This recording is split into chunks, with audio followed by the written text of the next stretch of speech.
Exiles by James Joyce. Act 1. The drawing-room in Richard Rowan's house at Marion, a suburb of Dublin. On the right, forward, a fireplace before which stands a low screen. Over the mantelpiece, a gilt-framed glass. Further back in the right wall, folding doors leading to the parlour and kitchen. In the wall at the back to the right, a small door leading to a study. Left of this, a sideboard. On the wall above the sideboard, a framed crayon drawing of a young man. More to the left, double doors with glass panels leading out to the garden. In the wall at the left, a window looking out on the road. Forward, in the same wall, a door leading to the hall and the upper part of the house. Between the window and door, a lady's davenport stands against the wall. Near it, a wicker chair. In the centre of the room, a round table. Chairs, upholstered in faded green plush, stand round the table. To the right, forward, a smaller table with a smoking surface on it. Near it, an easy chair and a lounge. Cocoanut mats lie before the fireplace, beside the lounge, and before the doors. The floor is of stained planking. The double doors at the back and the folding doors at the right have lace curtains which are drawn half-way. The lower sash of the window is lifted, and the window is hung with heavy green plush curtains. The blind is pulled down to the edge of the lifted lower sash. It is a warm afternoon in June, and the room is filled with soft sunlight which is waning. Brigid and Beatrice Justice come in by the door on the left. Brigid is an elderly woman, low-sized, with iron-grey hair. Beatrice Justice is a slender, dark young woman of 27 years. She wears a well-made navy-blue costume and an elegant, simply trimmed black straw hat, and carries a small portfolio-shaped handbag. The mistress and Master Archie is at the bath. They never expected you. Did you send word you were back, Miss Justice? No, I arrived just now. Points to the easy-chair. Sit down, and I tell the master you are here. Were you long in the train? Sitting down. Since morning. Master Archie got your postcard with the views of Youghal. You're tired out, I'm sure. Oh, no. Did he practice the piano while I was away? Practice? How are you? Is it Master Archie? He is mad after the milkman's horse now. Had you nice weather down there, Miss Justice? Rather wet, I think. Look at that now. And there is rain overhead too. Moving towards the study. I'll tell him you are here. Is Mr. Rowan in? Points. He is in his study. He's wearing himself out about something he is writing. Up half the night he does be. Going. I'll call him. Don't disturb him, Brigid. I can wait here till they come back if they are not long. And I saw something in the letter-box when I was letting you in. She crosses to the study door, opens it slightly, and calls. Master Richard! Miss Justice is here for Master Archie's lesson. Richard Rowan comes in from the study and advances towards Beatrice, holding out his hand. He is a tall, athletic young man of a rather lazy carriage. He has light brown hair and a moustache, and wears glasses. He is dressed in loose light grey tweed. Oh, welcome. Rises and shakes hands, blushing slightly. Good afternoon, Mr. Rowan. I did not want Brigid to disturb you. Disturb me? My goodness. There is something in the letter-box, sir. Takes a small bunch of keys from his pocket and hands them to her. Here. Brigid goes out by the door at the left and is heard opening and closing the box. A short pause. She enters with 2 newspapers in her hands. Letters? No, sir. Only them Italian newspapers. Leave them on my desk, will you? Brigid hands him back the keys, leaves the newspapers in the study, comes out again, and goes out by the folding doors on the right. Please, Sit down. Bertha will be back in a moment. Beatrice sits down again in the easy-chair. Richard sits beside the table. I'd begun to think you would never come back. It's 12 days since you were here. I thought of that too. But I have come. Have you thought over what I told you when you were here last? Very much. You must have known it before. Did you? She does not answer. Do you blame me? No. Do you think I have acted towards you badly? No? Or towards anyone? Looks at him with a sad, puzzled expression. I have asked myself that question. And the answer? I could not answer it. If I were a painter and told you I had a book of sketches of you, you would not think it so strange, would you? It is not quite the same case, is it? Smiles slightly. Not quite. I told you also that I would not show you what I'd written unless you asked to see it. Well? I will not ask you. Leans forward, resting his elbows on his knees, his hands joined. Would you like to see it? Very much. Because it is about yourself? Yes, but not only that. Because it is written by me, yes? Even if what you would find there is sometimes cruel. That is part of your mind, too. That it is my mind that attracts you, is that it? Hesitating, glances at him for an instant. Why do you think I come here?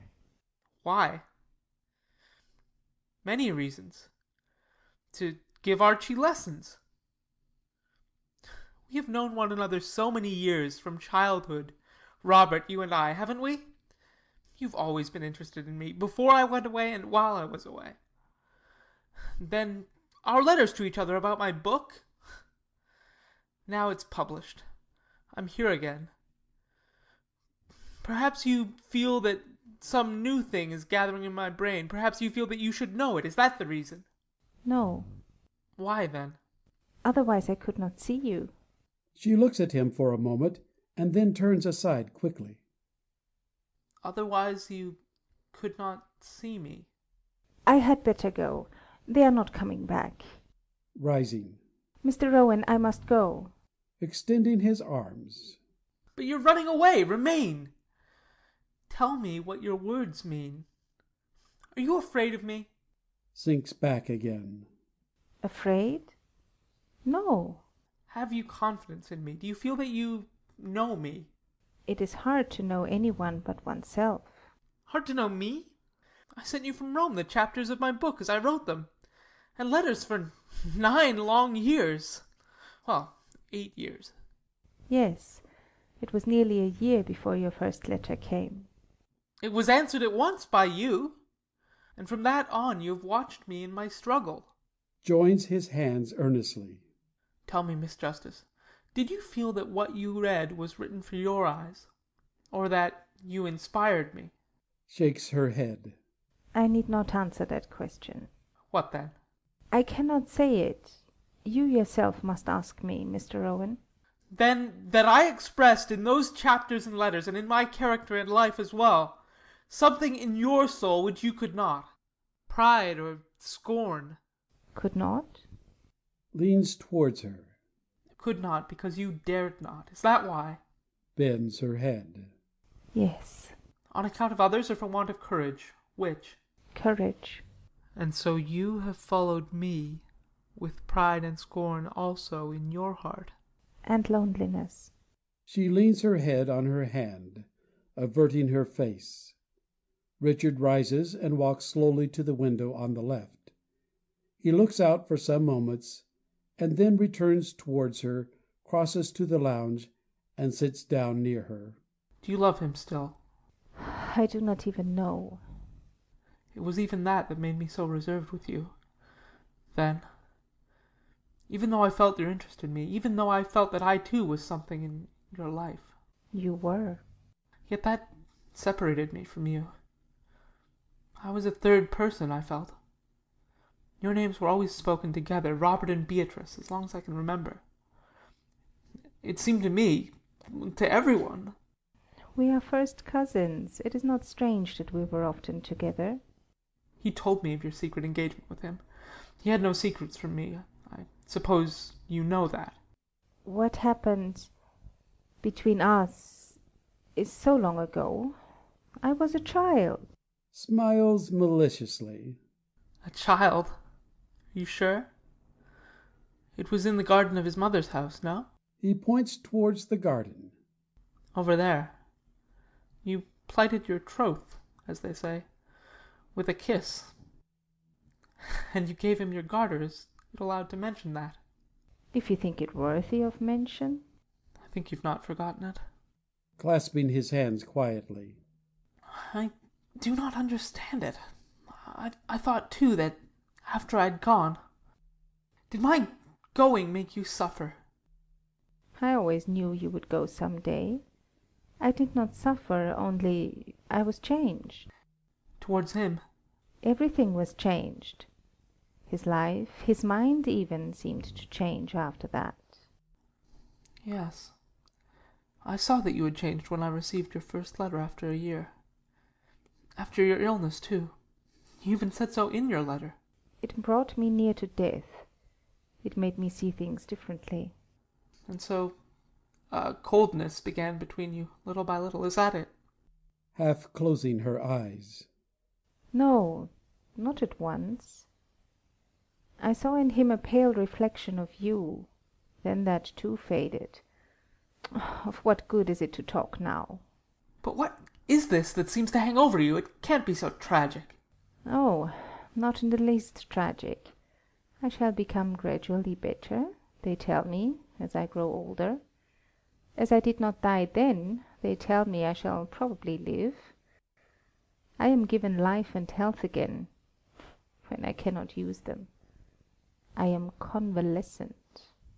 Does nothing, then, in life give you peace? Surely it exists for you somewhere. If there were convents in our religion, perhaps there. At least, I think so at times. Shakes his head. No, Miss Justice, not even there. You could not give yourself freely and wholly.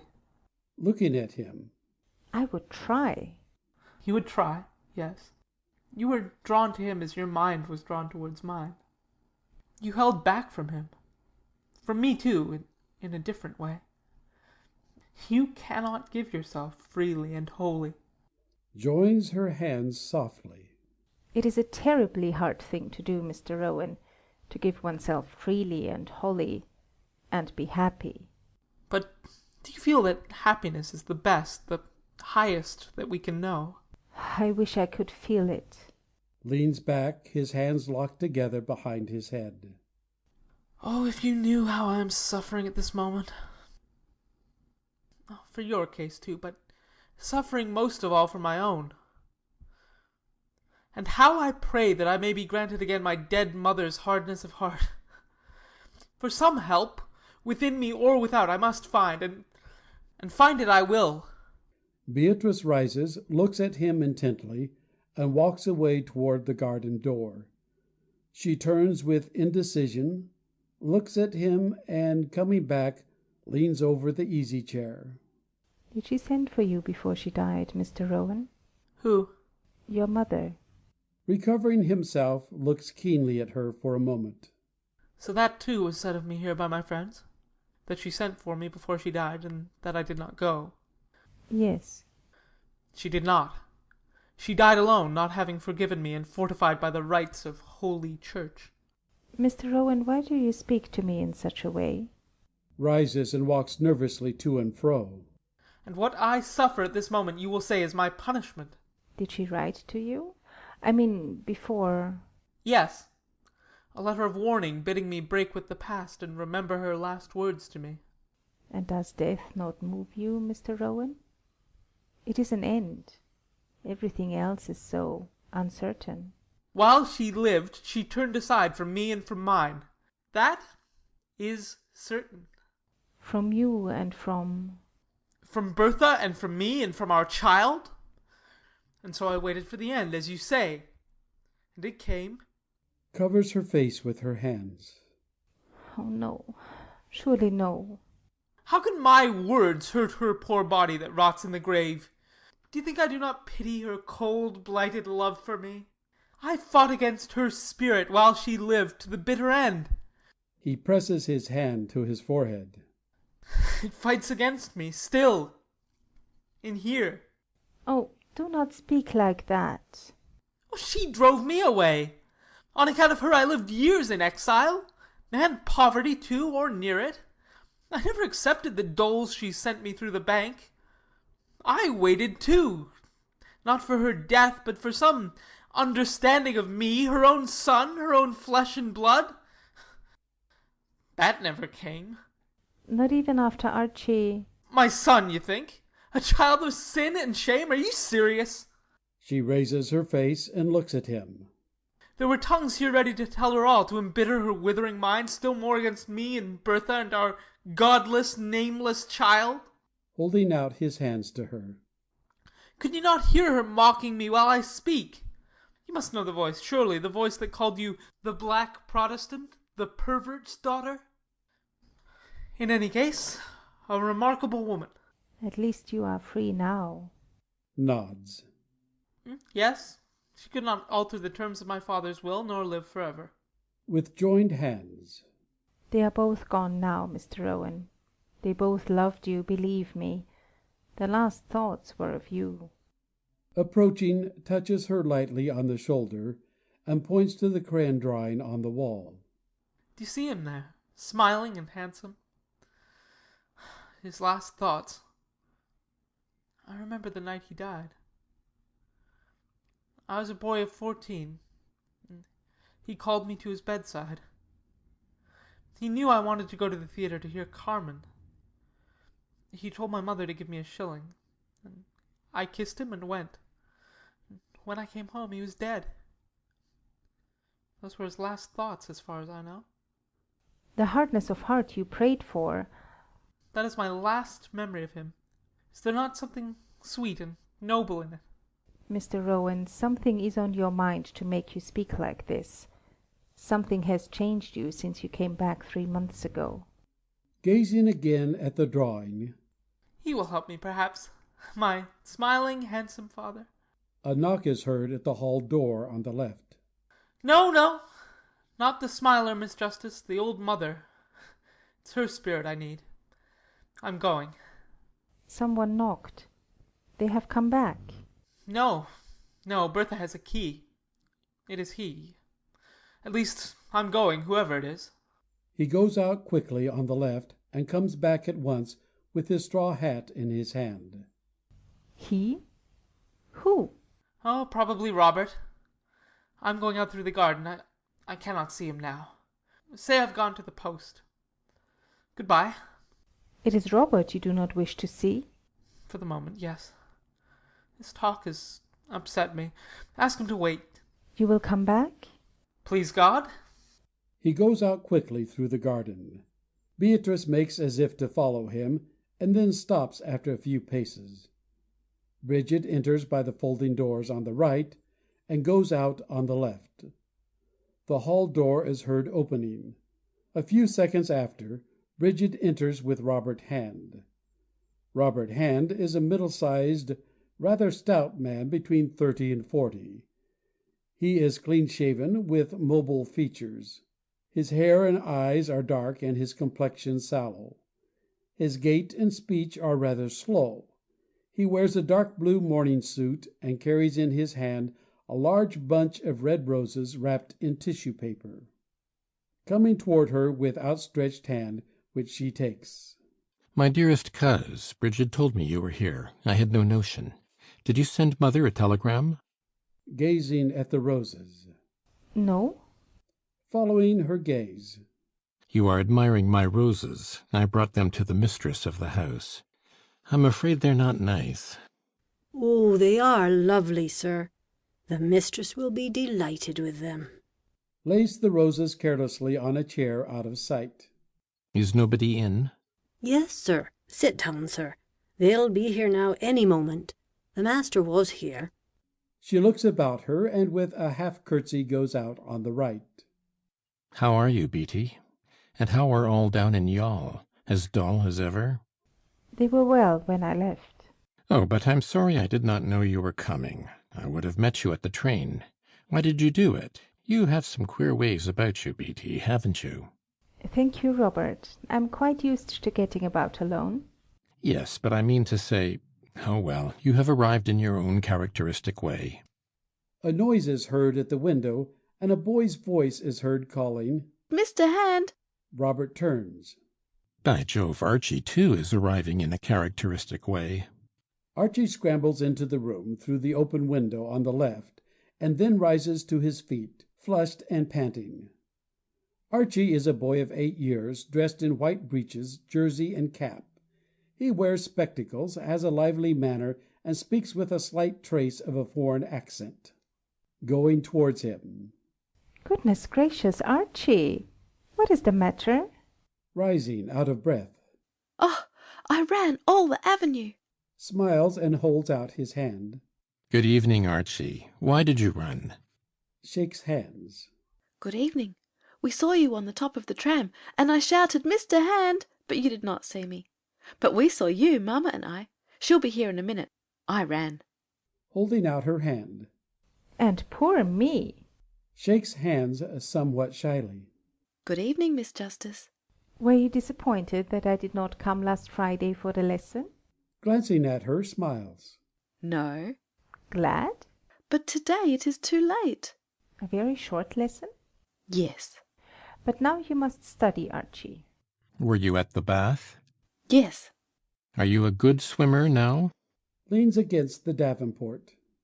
No. Mamma won't let me into the deep place. Can you swim well, Mr. Hand? Splendidly, like a stone. Like a stone? Pointing down. Down that way? Pointing. Yes, straight down. How do you say that over in Italy? That? Giù. Pointing down and up. That is giù. And this is su. Do you want to speak to my pappy? Yes, I came to see him. Going towards the study. I will tell him. He's in there writing. No, he is out. He has gone to the post with some letters. Oh, never mind. I will wait if he has only gone to the post. But Mamma is coming. He glances towards the window. Here she is. Archie runs out by the door on the left. Beatrice walks slowly towards the davenport. Robert remains standing. Archie and Bertha come in through the door on the left. Bertha is a young woman of graceful build. She has dark gray eyes, patient in expression, and soft features. Her manner is cordial and self-possessed. She wears a lavender dress and carries her cream gloves knotted round the handle of her sunshade. Shaking hands. Good evening, Miss Justice. We thought you were still down in Youghal. Shaking hands. Good evening, Mrs. Rowan. Bows. Good evening, Mr. Hand. Bowing. Good evening, Signora. Just imagine, I didn't know either she was back till I found her here. To both. Did you not come together? No, I came first. Mr. Rowan was going out. He said you would be back any moment. I'm sorry. If you had written or sent over word by the girl this morning. I arrived only an hour and a half ago. I thought of sending a telegram, but it seemed too tragic. Ah, only now you arrived. Extending his arms blandly. I retire from public and private life. Her first cousin and a journalist, I know nothing of her movements. Not directly to him. My movements are not very interesting. A lady's movements are always interesting. But sit down, won't you? You must be very tired. No, not at all. I just came for Archie's lesson. I wouldn't hear of such a thing, Miss Justice, after your long journey. Suddenly to Beatrice. And besides, you didn't bring the music. Ah, that I forgot. But we have the old piece. Pinching Archie's ear. You little scamp, you want to get off the lesson. Oh, never mind the lesson. You must sit down and have a cup of tea now. Going towards the door on the right. I'll tell Brigid. I will, Mamma. He makes a movement to go. No, please, Mrs. Rowan. Archie, I would really prefer... I suggest a compromise. Let it be a half lesson. But she must be exhausted. Not in the least. I was thinking of the lesson in the train. You see what it is to have a conscience, Mrs. Rowan. Of my lesson, Miss Justice? It is 10 days since I heard the sound of a piano. Oh, very well, if that is it. Let us have the piano by all means. I know what is in Beattie's ears at this moment. To Beatrice. Shall I tell? If you know. The buzz of the harmonium in her father's parlour. To Beatrice. Confess. Smiling. Yes, I can hear it. So can I. The asthmatic voice of Protestantism. Did you not enjoy yourself down there, Miss Justice? She did not, Mrs. Rowan. She goes there on retreat when the Protestant strain in her prevails. Gloom, seriousness, righteousness. I go to see my father. But she comes back here to my mother, you see. The piano influence is from our side of the house. Well, Miss Justice, if you would like to play something. But please don't fatigue yourself with Archie. Do, Beattie, that is what you want? If Archie will come. With a shrug. To listen. Takes his hand. And a little lesson too. Very short. Well, afterwards you must stay to tea. To Archie. Come. Beatrice and Archie go out together by the door on the left. Bertha goes towards the davenport, takes off her hat and lays it with her sunshade on the desk. Then, taking a key from a little flower vase, she opens a drawer of the davenport, takes out a slip of paper, and closes the drawer again. Robert stands watching her, coming towards him with the paper in her hand. You put this into my hand last night. What does it mean? Do you not know? Reads. There is one word which I have never dared to say to you. What is the word? That I have a deep liking for you. A short pause. The piano is heard faintly from the upper room. Takes the bunch of roses from the chair. I brought these for you. Will you take them from me? Taking them. Thank you. She lays them on the table and unfolds the paper again. Why did you not dare to say it last night? I could not speak to you or follow you. There were too many people on the lawn. I wanted you to think over it, and so I put it into your hand when you were going away. Now you have dared to say it. Moves his hand slowly past his eyes. You passed. The avenue was dim with dusky light. I could see the dark green masses of the trees, and you passed beyond them. You were like the moon. Why like the moon? In that dress, with your slim body, walking with little even steps, I saw the moon passing in the dusk till you passed and left my sight. Did you think of me last night? Comes nearer. I think of you always, as something beautiful and distant, the moon or some deep music. Smiling. And last night, which was I? I was awake half the night. I could hear your voice. I could see your face in the dark, your eyes. I want to speak to you. Will you listen to me? May I speak? Sitting down. You may. Sitting beside her. Are you annoyed with me? No. I thought you were. You put away my poor flowers so quickly. Takes them from the table and holds them close to her face. Is this what you wish me to do with them? Watching her. Your face is a flower too, but more beautiful. A wild flower blowing in a hedge. Moving his chair closer to her. Why are you smiling? At my words? Laying the flowers in her lap. I am wondering if that is what you say to the others. What others? The other women. I hear you have so many admirers. And that is why you too? But you have, haven't you? Friends, yes. Do you speak to them in the same way? How can you ask me such a question? What kind of person do you think I am? Or why do you listen to me? Did you not like me to speak to you in that way? What you said was very kind. She looks at him for a moment. Thank you for saying it. And thinking it. Leaning forward. Bertha. Yes? I have the right to call you by your name. From old times, 9 years ago. We were Bertha and Robert then. Can we not be so now, too? Oh, yes. Why should we not? Bertha, you knew. From the very night you landed on Kingstown Pier.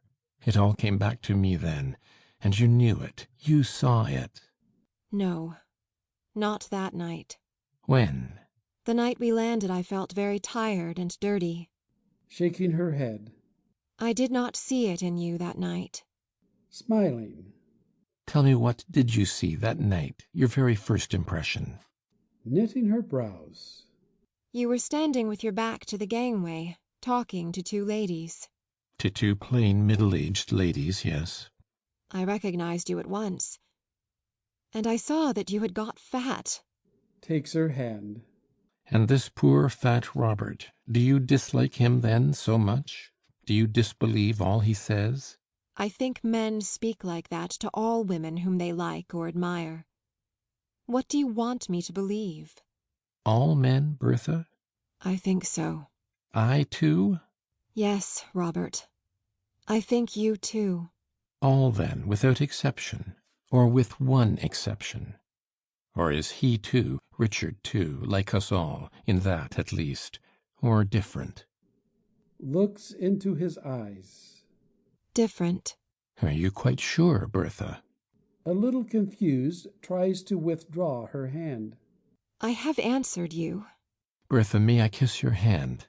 Let me. May I? If you wish. He lifts her hand to his lips slowly. She rises suddenly and listens. Did you hear the garden gate? Rising also.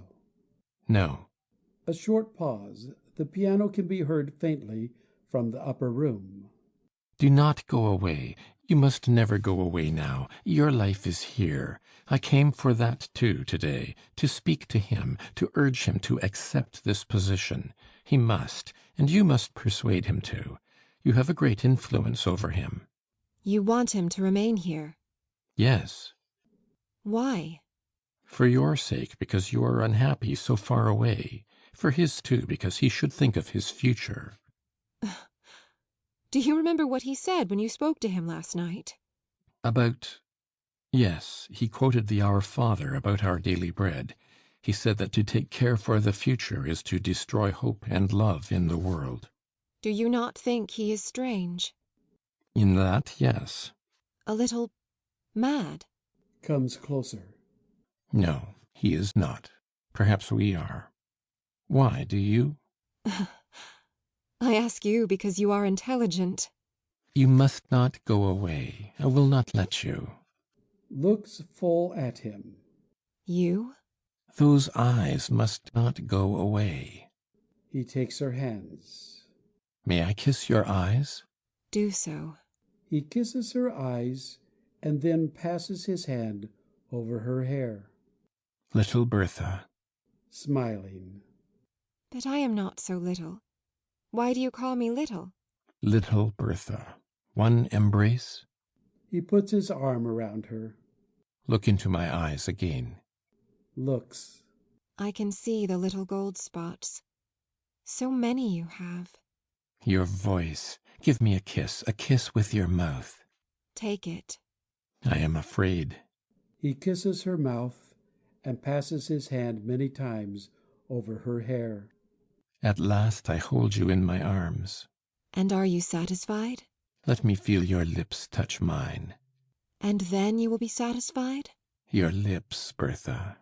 Closes her eyes and kisses him quickly. There. Puts her hands on his shoulders. Why don't you say, thanks? My life is finished. Over. Oh, don't speak like that now, Robert. Over. I want to end it and have done with it. You silly fellow. Presses her to him.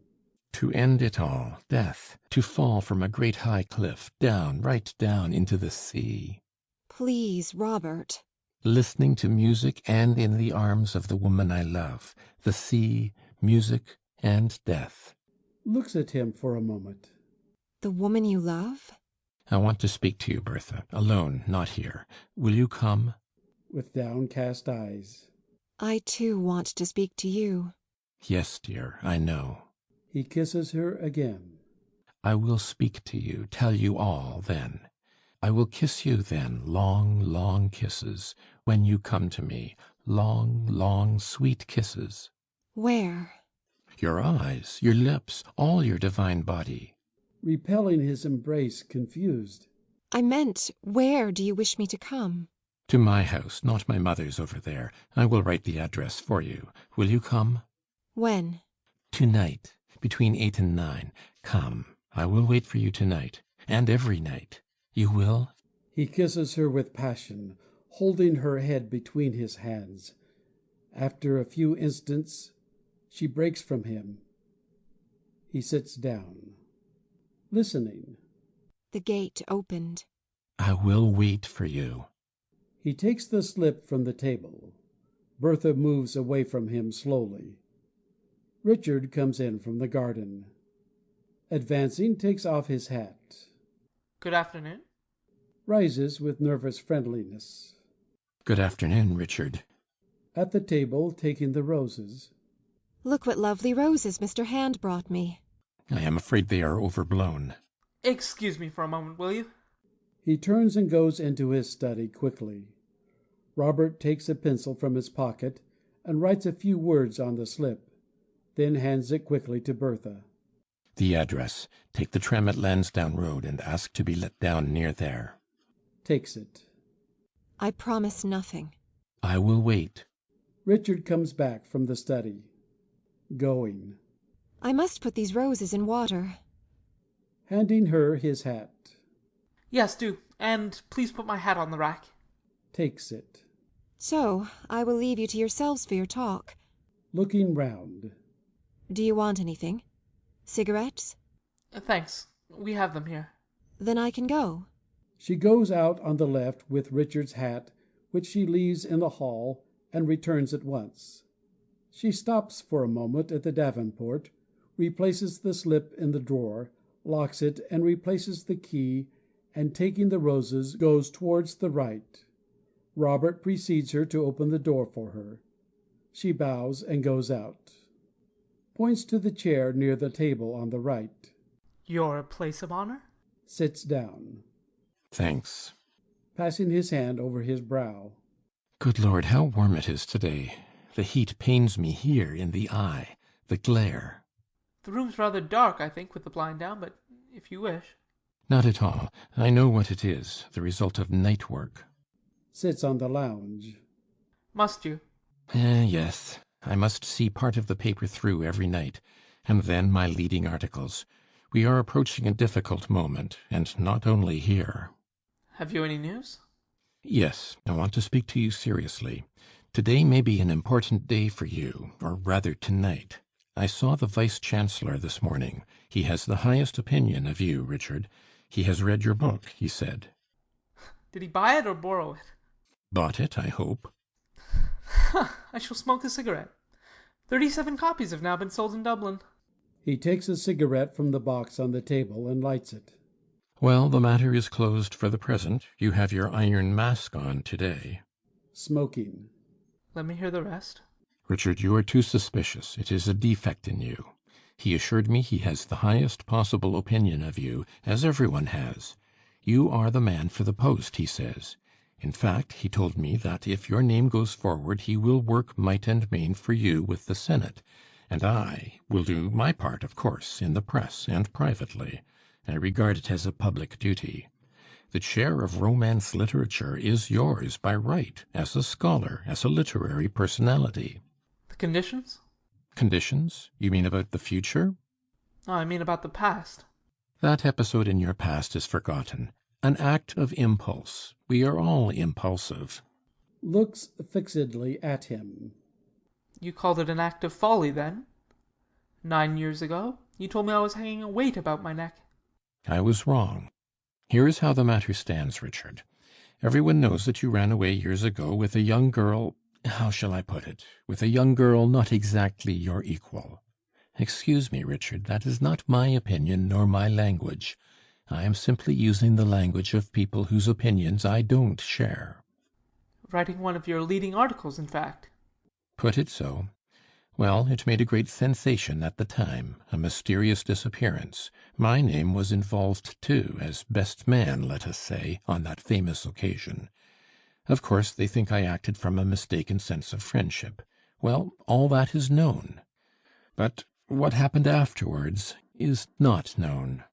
No. Of course it is your affair, Richard. However, you are not so young now as you were then. The expression is quite in the style of my leading articles, isn't it? Do you or do you not want me to give the lie to my past life? I am thinking of your future life, here.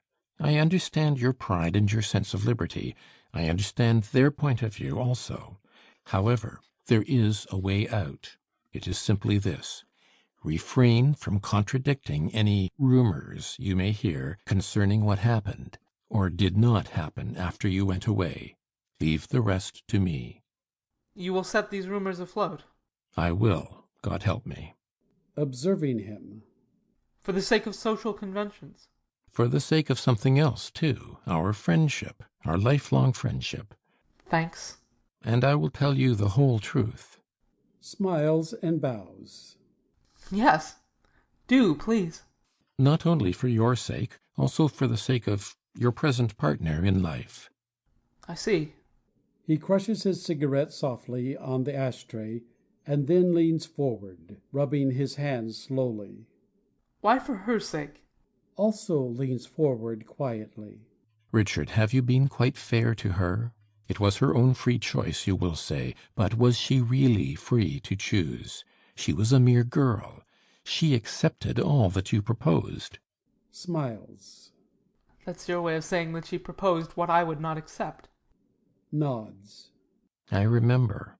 And she went away with you. But was it of her own free choice? Answer me frankly. Turns to him calmly. I played for her against all that you say or can say. And I won. Nodding again. Yes, you won. Rises. Excuse me for forgetting. Will you have some whiskey? All things come to those who wait. Richard goes to the sideboard and brings a small tray with the decanter and glasses to the table, where he sets it down. Sits down again, leaning back on the lounge. Will you please help yourself? Does so. And you? Steadfast? Richard shakes his head. Lord, when I think of our wild nights long ago, talks by the hour, plans, carouses, revelry. In our house. It is mine now. I have kept it ever since, though I don't go there often. Whenever you like to come, let me know. You must come some night. It will be old times again.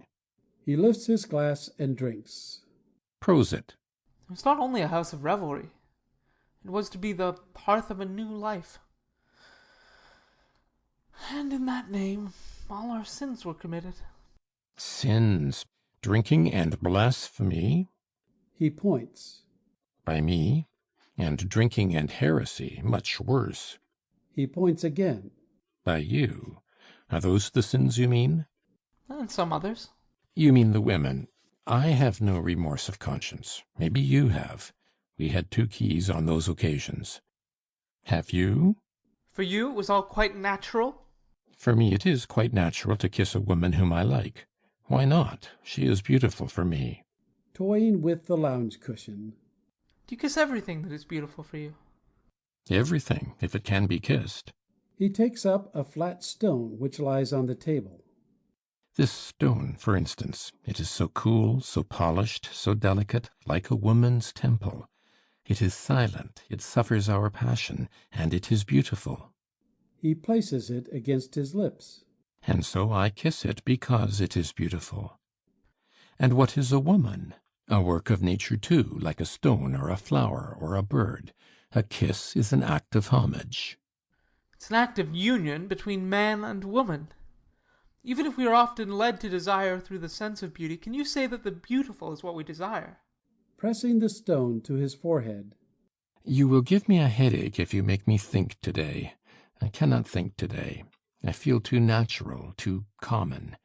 After all, what is most attractive in even the most beautiful woman? What? Not those qualities which she has and other women have not, but the qualities which she has in common with them. I mean, the commonest. Turning over the stone, he presses the other side to his forehead. I mean how her body develops heat when it is pressed, the movement of her blood, how quickly she changes by digestion what she eats into what shall be nameless. I am very common today. Perhaps that idea never struck you? Many ideas strike a man who has lived 9 years with a woman. Yes, I suppose they do. This beautiful, cool stone does me good. Is it a paperweight or a cure for headache? Bertha brought it home one day from the Strand. She, too, says that it is beautiful. Lays down the stone quietly. She is right. He raises his glass and drinks. Is that all you wanted to say to me? There is something else. The Vice-Chancellor sends you, through me, an invitation for tonight, to dinner at his house. You know where he lives? Richard nods. I thought you might have forgotten. Strictly private, of course. He wants to meet you again and sends you a very warm invitation. For what hour? 8. But, like yourself, he is free and easy about time. Now, Richard, you must go there. That is all. I feel tonight will be the turning point in your life. You will live here and work here and think here and be honored here among our people. Smiling. I can almost see 2 envoys starting for the United States to collect funds for my statue 100 years hence.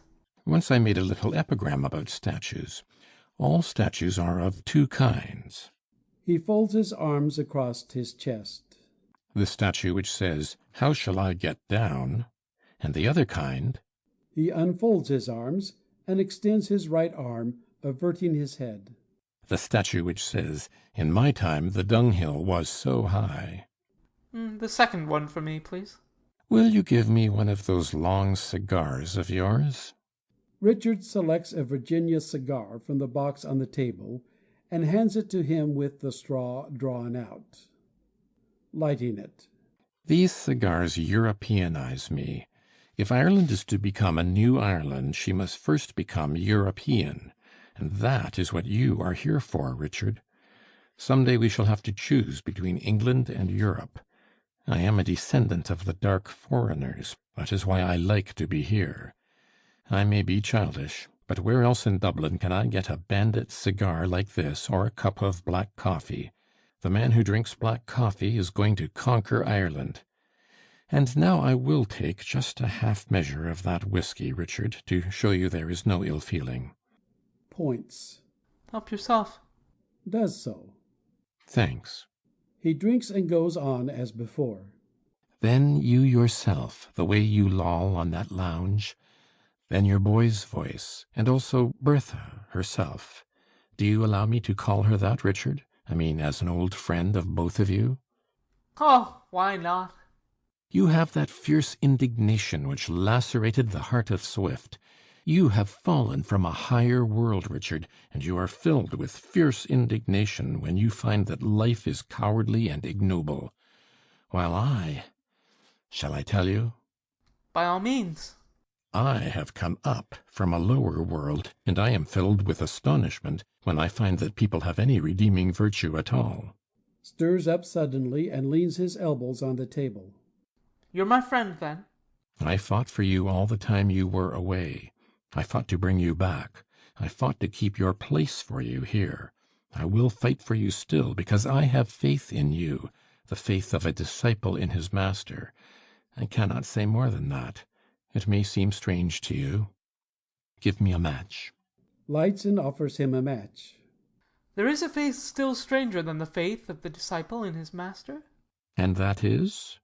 The faith of a master in the disciple who will betray him. The Church lost a theologian in you, Richard. But I think you look too deeply into life. He rises, pressing Richard's arm slightly. Be gay. Life is not worth it. Without rising. Are you going? Must. He turns. Then it is all arranged. We meet tonight at the Vice-Chancellor's. I shall look in at about 10, so you can have an hour or so to yourselves first. You will wait till I come? Good. One more match, and I am happy. Richard strikes another match, hands it to him, and rises also. Archie comes in by the door on the left, followed by Beatrice. Congratulate me, Beatty. I have won over Richard. Crossing to the door on the right, calls. Mamma, Miss Justice is going. On what are you to be congratulated? On a victory, of course. laying his hand slightly on Richard's shoulder. The descendant of Archibald Hamilton Rowan has come home. I'm not a descendant of Hamilton Rowan. What matter? Bertha comes in from the right with a bowl of roses. Has Mr. Rowan... Turning towards Bertha. Richard is coming tonight to the Vice-Chancellor's dinner. The fatted calf will be eaten. Roast, I hope. And next session will see the descendant of a namesake of etc., etc., in a chair of the university. He offers his hand. Good afternoon, Richard. We shall meet tonight. Touches his hand. At Philippi. Shakes hands also. Accept my best wishes, Mr. Rowan. Thanks. But do not believe him. Believe me, believe me. To Bertha.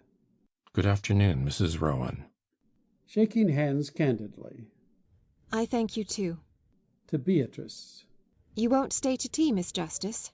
No, thank you. I must go. Good afternoon. Goodbye, Archie. Going. Addio, Archibald. Addio. Wait, Beatty, I shall accompany you. Going out on the right with Bertha. Oh, don't trouble. Following her. But I insist, as a cousin. Bertha, Beatrice, and Robert go out by the door on the left. Richard stands irresolutely near the table. Archie closes the door leading to the hall, and coming over to him, plucks him by the sleeve. I say, Pappy, What is it? I want to ask you a thing. Sitting on the end of the lounge, stares in front of him. What is it? Will you ask Mamma to let me go out in the morning with the milkman? With the milkman? Yes, in the milk car. He says he will let me drive when we get onto the roads where there are no people. The horse is a very good beast. Can I go? Yes. Ask Mamma now. Can I go? Will you? Glances towards the door. I will. He said he will show me the cows he has in the field. Do you know how many cows he has? How many? 11. 8 red and 3 white. But one is sick now. No, not sick, but it fell. Cows? Not bulls, because bulls give no milk. 11 cows. They must give a lot of milk. What makes a cow give milk? Takes his hand. Who knows? Do you understand what it is to give a thing? To give? Yes. While you have a thing, it can be taken from you. By robbers? No? But when you give it, you have given it. No robber can take it from you. He bends his head and presses his son's hand against his cheek. It's yours then forever when you've given it. It will be yours always. That is to give. But, Pappy, Yes? how could a robber rob a cow? Everyone would see him. In the night, perhaps. In the night, yes. Are there robbers here like in Rome? There are poor people everywhere. Have they revolvers? No. Knives? Have they knives? Oh, yes, knives and revolvers. Disengages himself. Ask Mamma now. She's coming. Makes a movement to rise. I will. No, sit there, Puppy. You wait and ask her when she comes back. I won't be here. I'll be in the garden. Sinking back again. Yes. Go. Kisses him swiftly. Thanks. He runs out quickly by the door at the back, leading into the garden. Bertha enters by the door on the left. She approaches the table and stands beside it, fingering the petals of the roses, looking at Richard, watching her. Well? Well, he says he likes me. Leans his chin on his hand. You showed him his note? Yes. I asked him what it meant. What did he say it meant? He said I must know. I said I had an idea. Then he told me he liked me very much. That I was beautiful, and all that. Since when?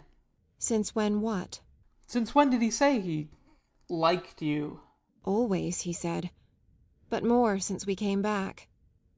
He said I was like the moon in this lavender dress. Looking at him. Had you any words with him? About me? The usual thing. Not about you. He was very nervous. You saw that? Yes, I saw it. Well, what else went on? He asked me to give him my hand. Smiling. In marriage? smiling. No, only to hold. Did you? Yes. Tearing off a few petals. Then he caressed my hand and asked would I let him kiss it. I let him. Well? Then he asked could he embrace me, even once. And then... And then? He put his arm around me. Stares at the floor for a moment, then looks at her again. And then? He said I had beautiful eyes, and asked could he kiss them. With a gesture. I said, do so. And he did? Yes. First one, and then the other. Tell me, Dick, does all this disturb you? Because I told you I don't want that. I think you are only pretending you don't mind. I don't mind. I know, dear. But I want to find out what he means, or feels, just as you do. Points at him. Remember, you allowed me to go on. I told you the whole thing from the beginning. I know, dear. And then? He asked for a kiss. I said, take it. And then? Crumpling a handful of petals. He kissed me. Your mouth? Once or twice. Long kisses? Fairly long.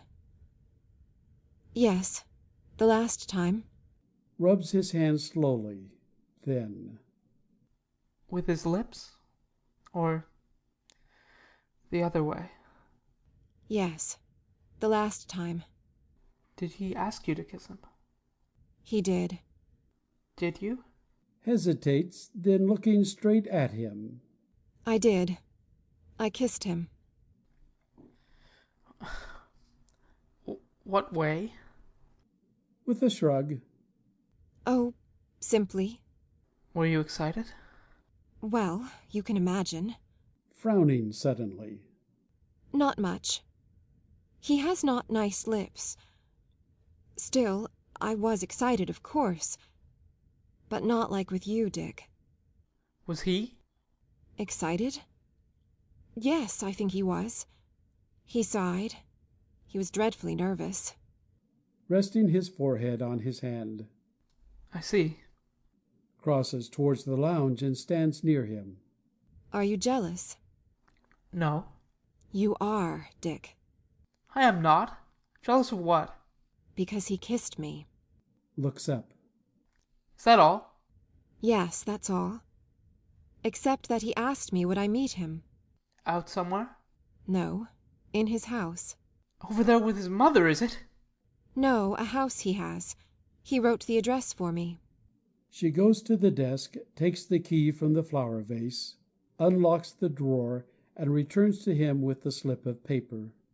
Our cottage. Hands him the slip. Here. Reads it. Yes. Our cottage. Your? No, his. I call it ours. Looking at her.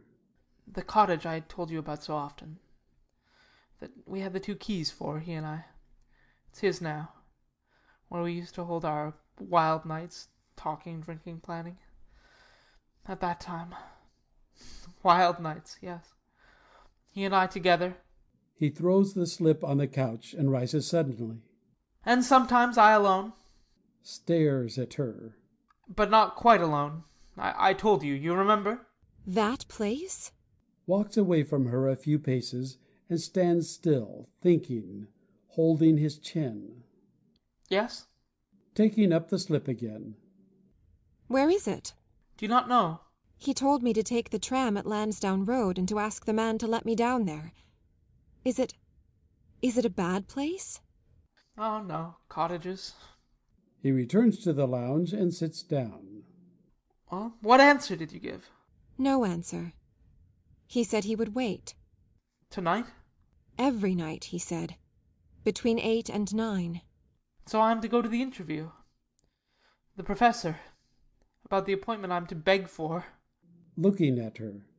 The interview is arranged for tonight by him. Between 8 and 9. Curious, isn't it? The same hour. Huh. Very. Did he ask you, had I any suspicion?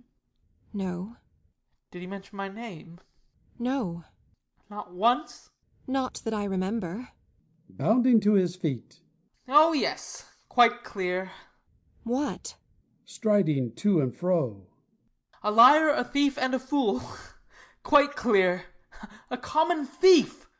What else? Ha! My great friend. A patriot, too. A thief. Nothing else. He halts, thrusting his hands into his pockets. But a fool also. Looking at him. What are you going to do? Follow him, find him, tell him. A few words will do. Thief and fool. Flings the slip on the couch. I see it all. Turning. Eh? The work of a devil. He? Turning on him. No, you. The work of a devil to turn him against me as you tried to turn my own child against me. Only you did not succeed. How? In God's name, how? Yes, what I say. Everyone saw it. Whenever I tried to correct him for the least thing, you went on with your folly, speaking to him as if he were a grown-up man, ruining the poor child, or trying to. Then, of course, I was the cruel mother and only you loved him. But you did not turn him against me, against his own mother. Because why? Because the child has too much nature in him. I never tried to do such a thing, Bertha. You know I cannot be severe with a child. Because you never loved your own mother. A mother is always a mother, no matter what. I never heard of any human being that did not love the mother that brought him into the world, except you. Approaching her quietly. Bertha, don't say things you'll be sorry for. Are you not glad my son is fond of me? Who taught him to be? Who taught him to run to meet you? Who told him you would bring him home toys when you were out on your rambles in the rain, forgetting all about him and me? I did. I taught him to love you. Yes, dear, I know it was you. And then you try to turn everyone against me. All is to be for you. I am to appear false and cruel to everyone except to you. Because you take advantage of my simplicity as you did, the first time. And you have the courage to say that to me. Facing him. Yes, I have. Both then and now. Because I am simple, you think you can do what you like with me. Gesticulating. Follow him now. Call him names. Make him be humble before you and make him despise me. Follow him. You forget that I've allowed you complete liberty. And allow you it still. Liberty. Yes, complete. But he must know that I know. I'll speak to him quietly. Bertha, believe me, dear. It is not jealousy. You have complete liberty to do as you wish, you and he. But not in this way. He will not despise you.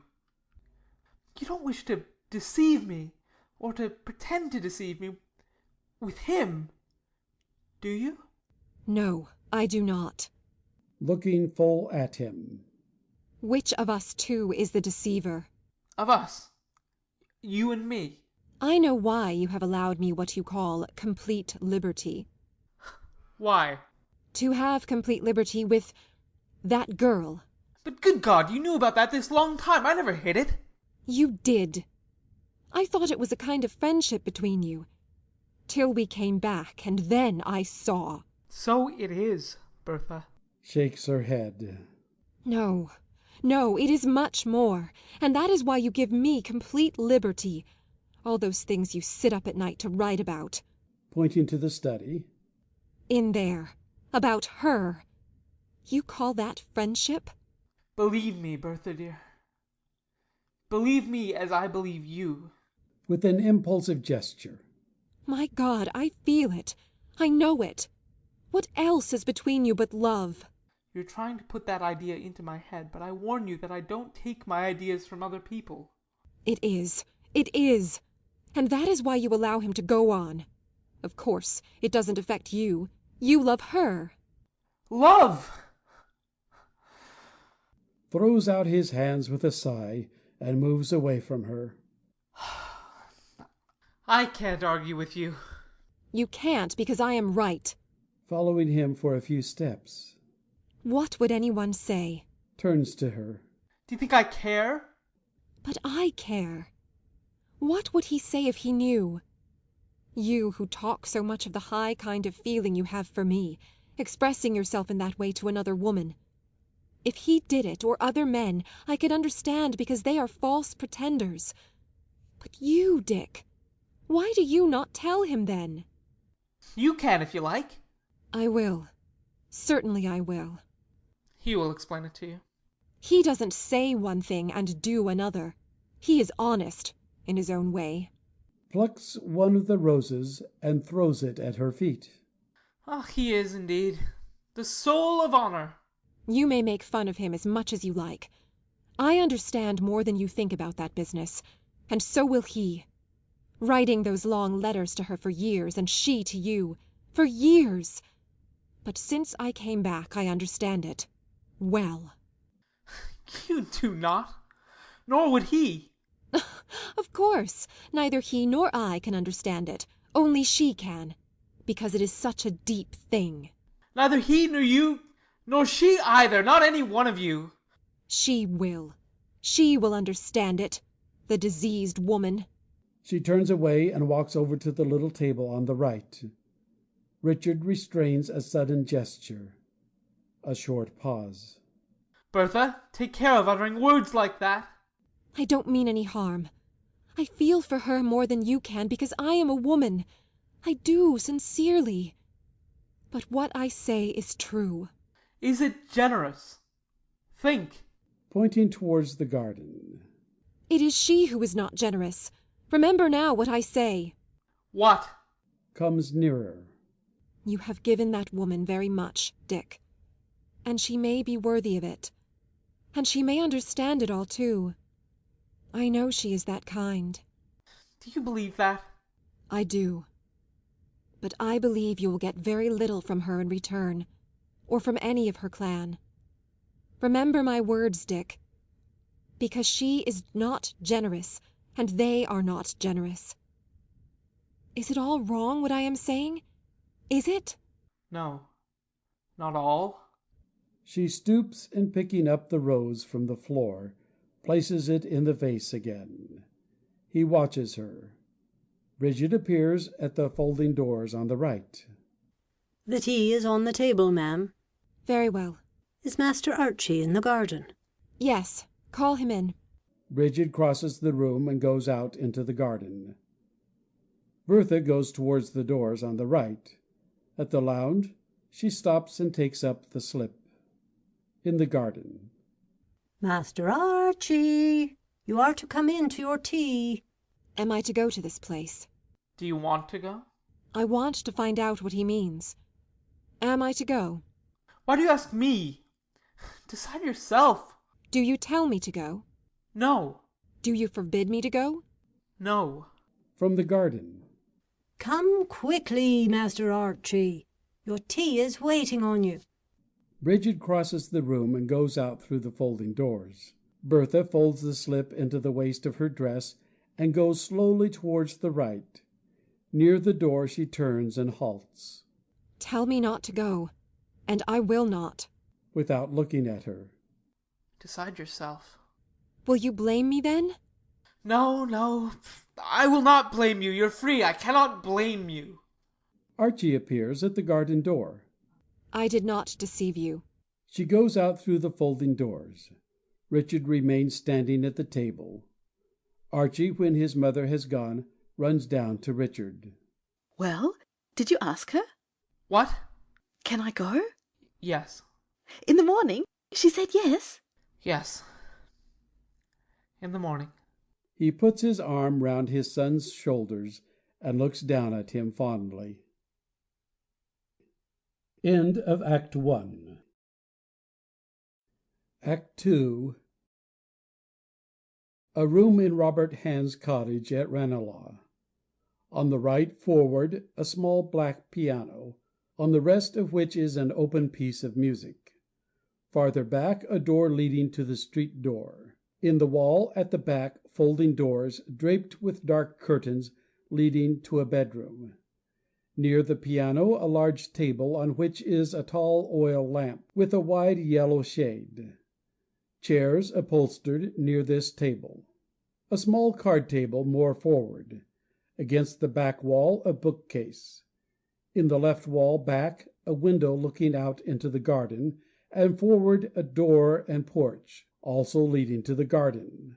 Easy chairs here and there. Plants in the porch and near the draped folding doors. On the walls are many framed black and white designs. In the right corner back a sideboard. And in the center of the room, left of the table, a group consisting of a standing Turkish pipe, a low oil stove, which is not lit, and a rocking chair. It is the evening of the same day. Robert Hand, in evening dress, is seated at the piano. The candles are not lit, but the lamp on the table is lit. He plays softly in the bass the first bars of Wolfram's song in the last act of Tannhäuser. Then he breaks off and, resting an elbow on the ledge of the keyboard, meditates. Then he rises, and, pulling out a pump from behind the piano, walks here and there in the room, ejecting from it into the air sprays of perfume. He inhales the air slowly, and then puts the pump back behind the piano.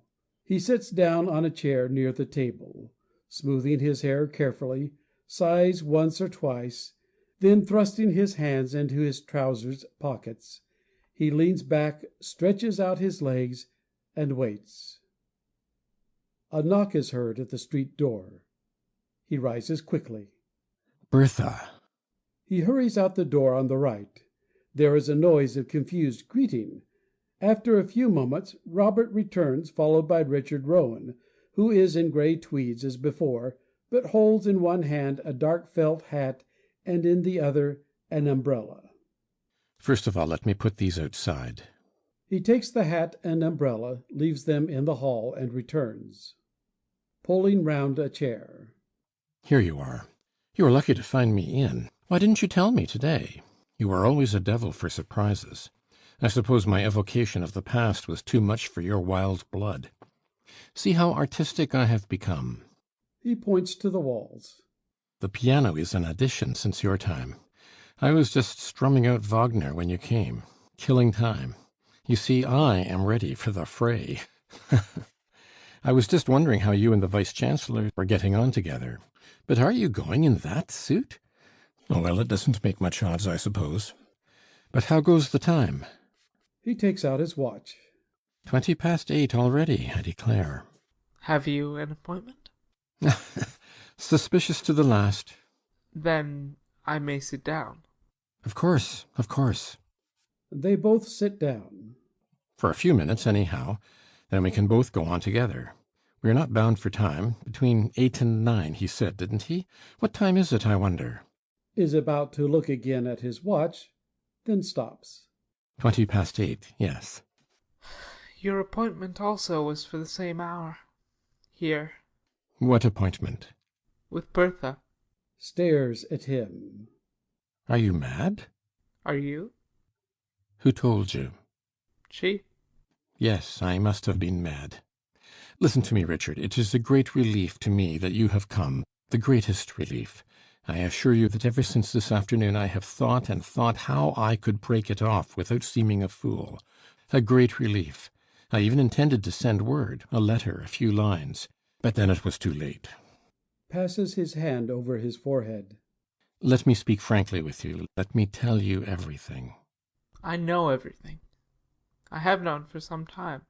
Since when? Since it began between you and her. Yes, I was mad. But it was merely light-headedness. I admit that to have asked her here this evening was a mistake. I can explain everything to you. And I will, truly. Explain to me, what is the word you longed and never dared to say to her? If you can or will. Looks down, then raises his head. Yes, I will. I admire very much the personality of your wife. That is the word. I can say it. It is no secret. Then why did you wish to keep secret your wooing? Wooing? Your advances to her little by little, day after day. Looks, whispers. With a nervous movement of his hands. In summa, wooing. But how do you know all this? She told me. This afternoon? No, time after time, as it happened. You knew? From her? Richard nods. You were watching us all the time? I was watching you. I mean watching me. And you never spoke. You had only to speak a word to save me from myself. You were trying me. Passes his hand again over his forehead. It was a terrible trial. Now also. Well, it is past. It will be a lesson to me for all my life. You hate me now for what I have done and for... Quietly looking at him. Have I said that I hate you? Do you not? You must. Even if Bertha had not told me, I should have known. Did you not see that when I came in this afternoon I went into my study suddenly for a moment? You did, I remember. To give you time to recover yourself. It made me sad to see your eyes. And the roses, too. I can't say why. A great mass of overblown roses. I thought I had to give them. Was that strange? Looks at Richard with a tortured expression. Too many, perhaps? Or too old and common? That was why I didn't hate you. The whole thing made me sad all at once. And this is real. It is happening to us. He stares before him for some moments in silence, as if dazed. Then, without turning his head, continues.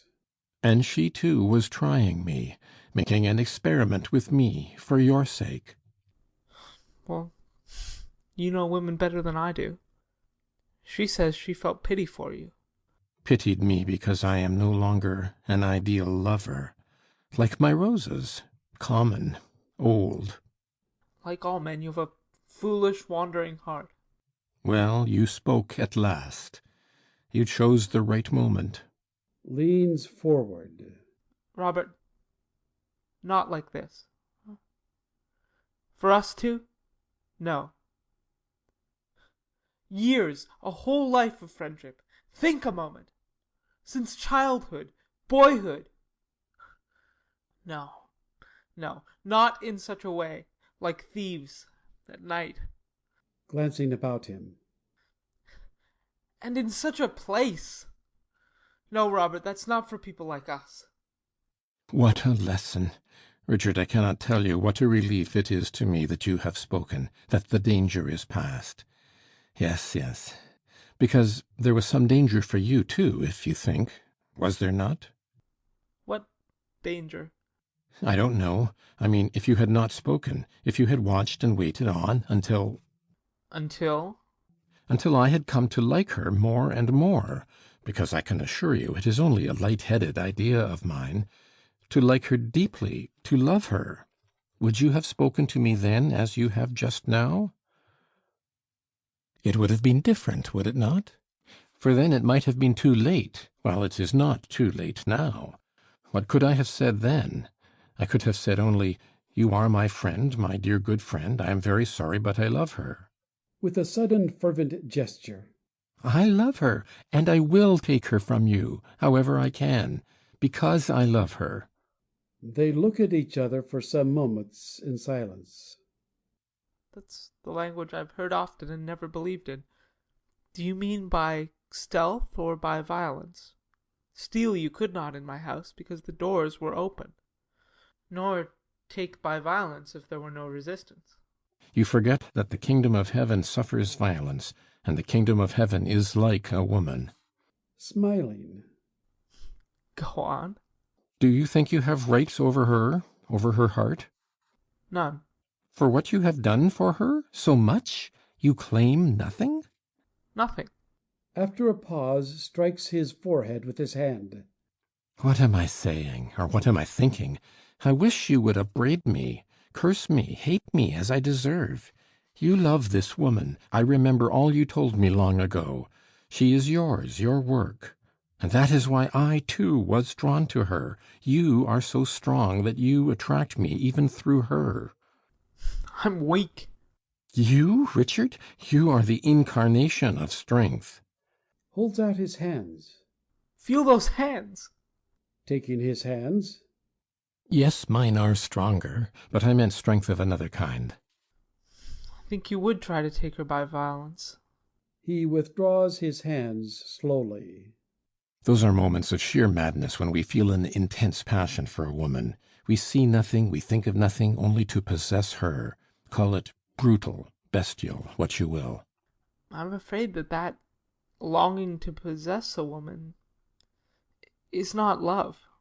No man ever lived on this earth who did not long to possess, I mean to possess in the flesh, the woman whom he loves. It is nature's law.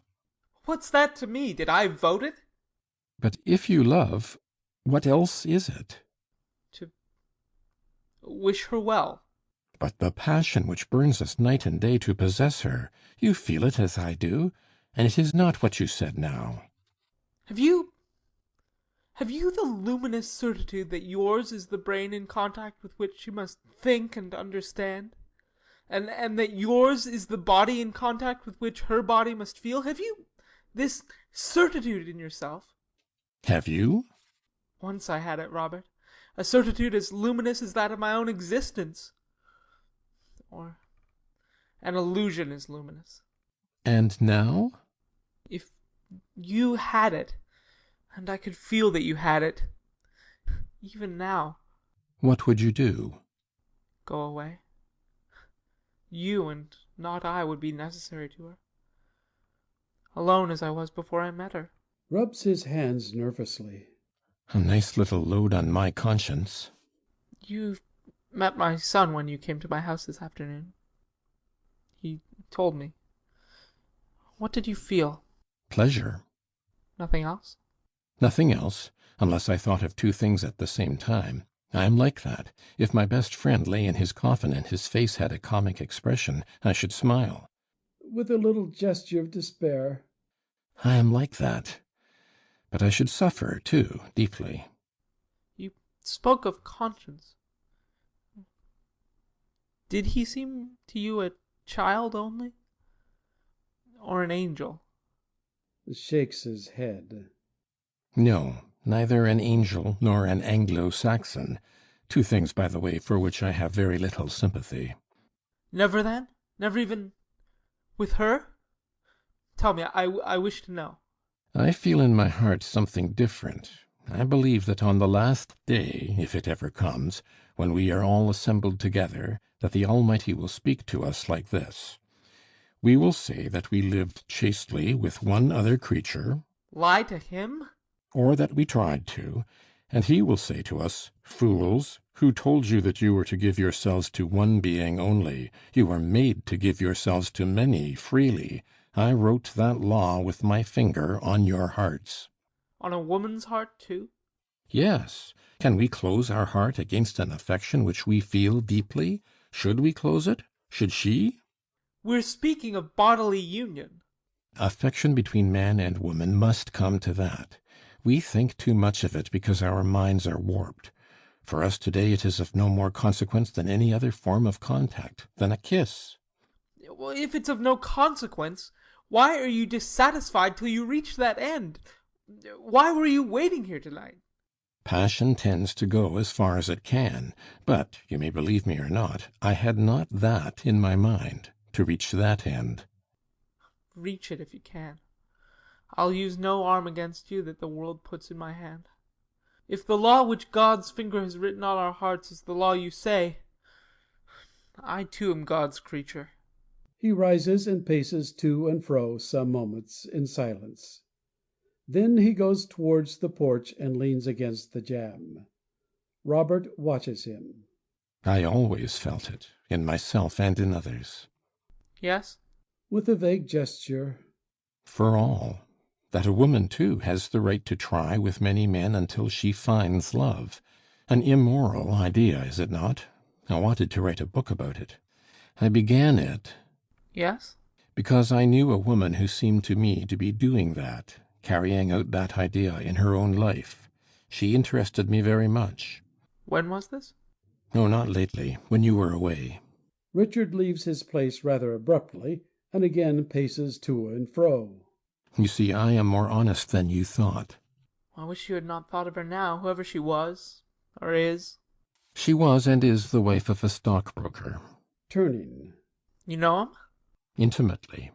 Richard sits down again in the same place and leans forward, his head on his hands, moving his chair a little closer. May I ask you a question? You may. Has it never happened to you in these years, I mean, when you were away from her, perhaps, or traveling, to betray her with another? Betray her, I mean, not in love. Carnally, I mean. Has that never happened? It has. And what did you do? I remember the first time. I came home. It was night. My house was silent. My little son was sleeping in his cot. She, too, was asleep. I wakened her from sleep and told her. I cried beside her bed.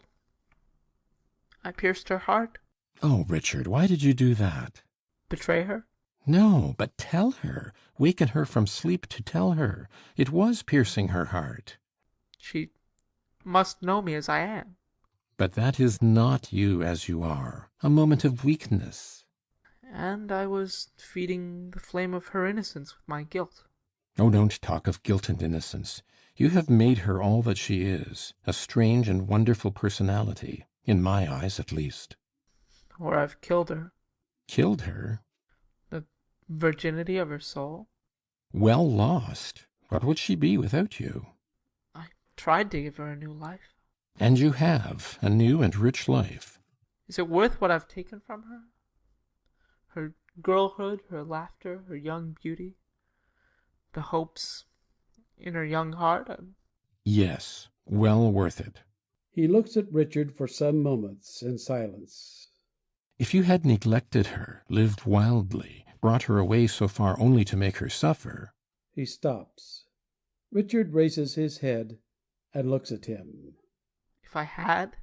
You know, there were rumors here of your life abroad, a wild life. Some persons who knew you or met you or heard of you in Rome. Lying rumors. Even I at times thought of her as a victim. And of course, Richard, I felt and knew all the time that you were a man of great talent, of something more than talent. And that was your excuse. A valid one in my eyes. Have you thought that it is perhaps now, at this moment, that I'm neglecting her? He clasps his hands nervously and leans across toward Robert. I may be silent still, and she may yield to you at last. Wholly and many times. Draws back at once. My dear Richard, my dear friend, I swear to you I could not make you suffer.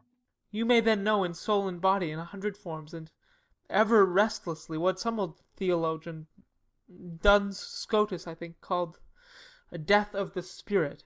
A death? No, it's affirmation. A death, the supreme instant of life from which all coming life proceeds, the eternal law of nature herself. And that other law of nature, as you call it, change. How will it be when you turn against her and against me? When her beauty, or what seems so to you now, wearies you, and my affection for you seems false and odious? That will never be, never. And you turn even against yourself for having known me, or trafficked with us both. It will never be like that, Richard. Be sure of that. I care very little whether it is or not, because there's something I fear much more. Shakes his head. You fear? I disbelieve you, Richard. Since we were boys together, I have followed your mind. You do not know what moral fear is. Lays his hand on his arm. Listen. She's dead. She lies on my bed. I look at her body, which I betrayed, grossly and many times, and loved, too, and wept over, and I know that her body was always my loyal slave. To me only she gave... He breaks off and turns aside, unable to speak. Do not suffer, Richard. There is no need. She is loyal to you, body and soul. Why do you fear? Turns towards him almost fiercely. Not that fear, but that I will reproach myself then for having taken all for myself, because I would not suffer her to give to another what was hers, and not mine to give.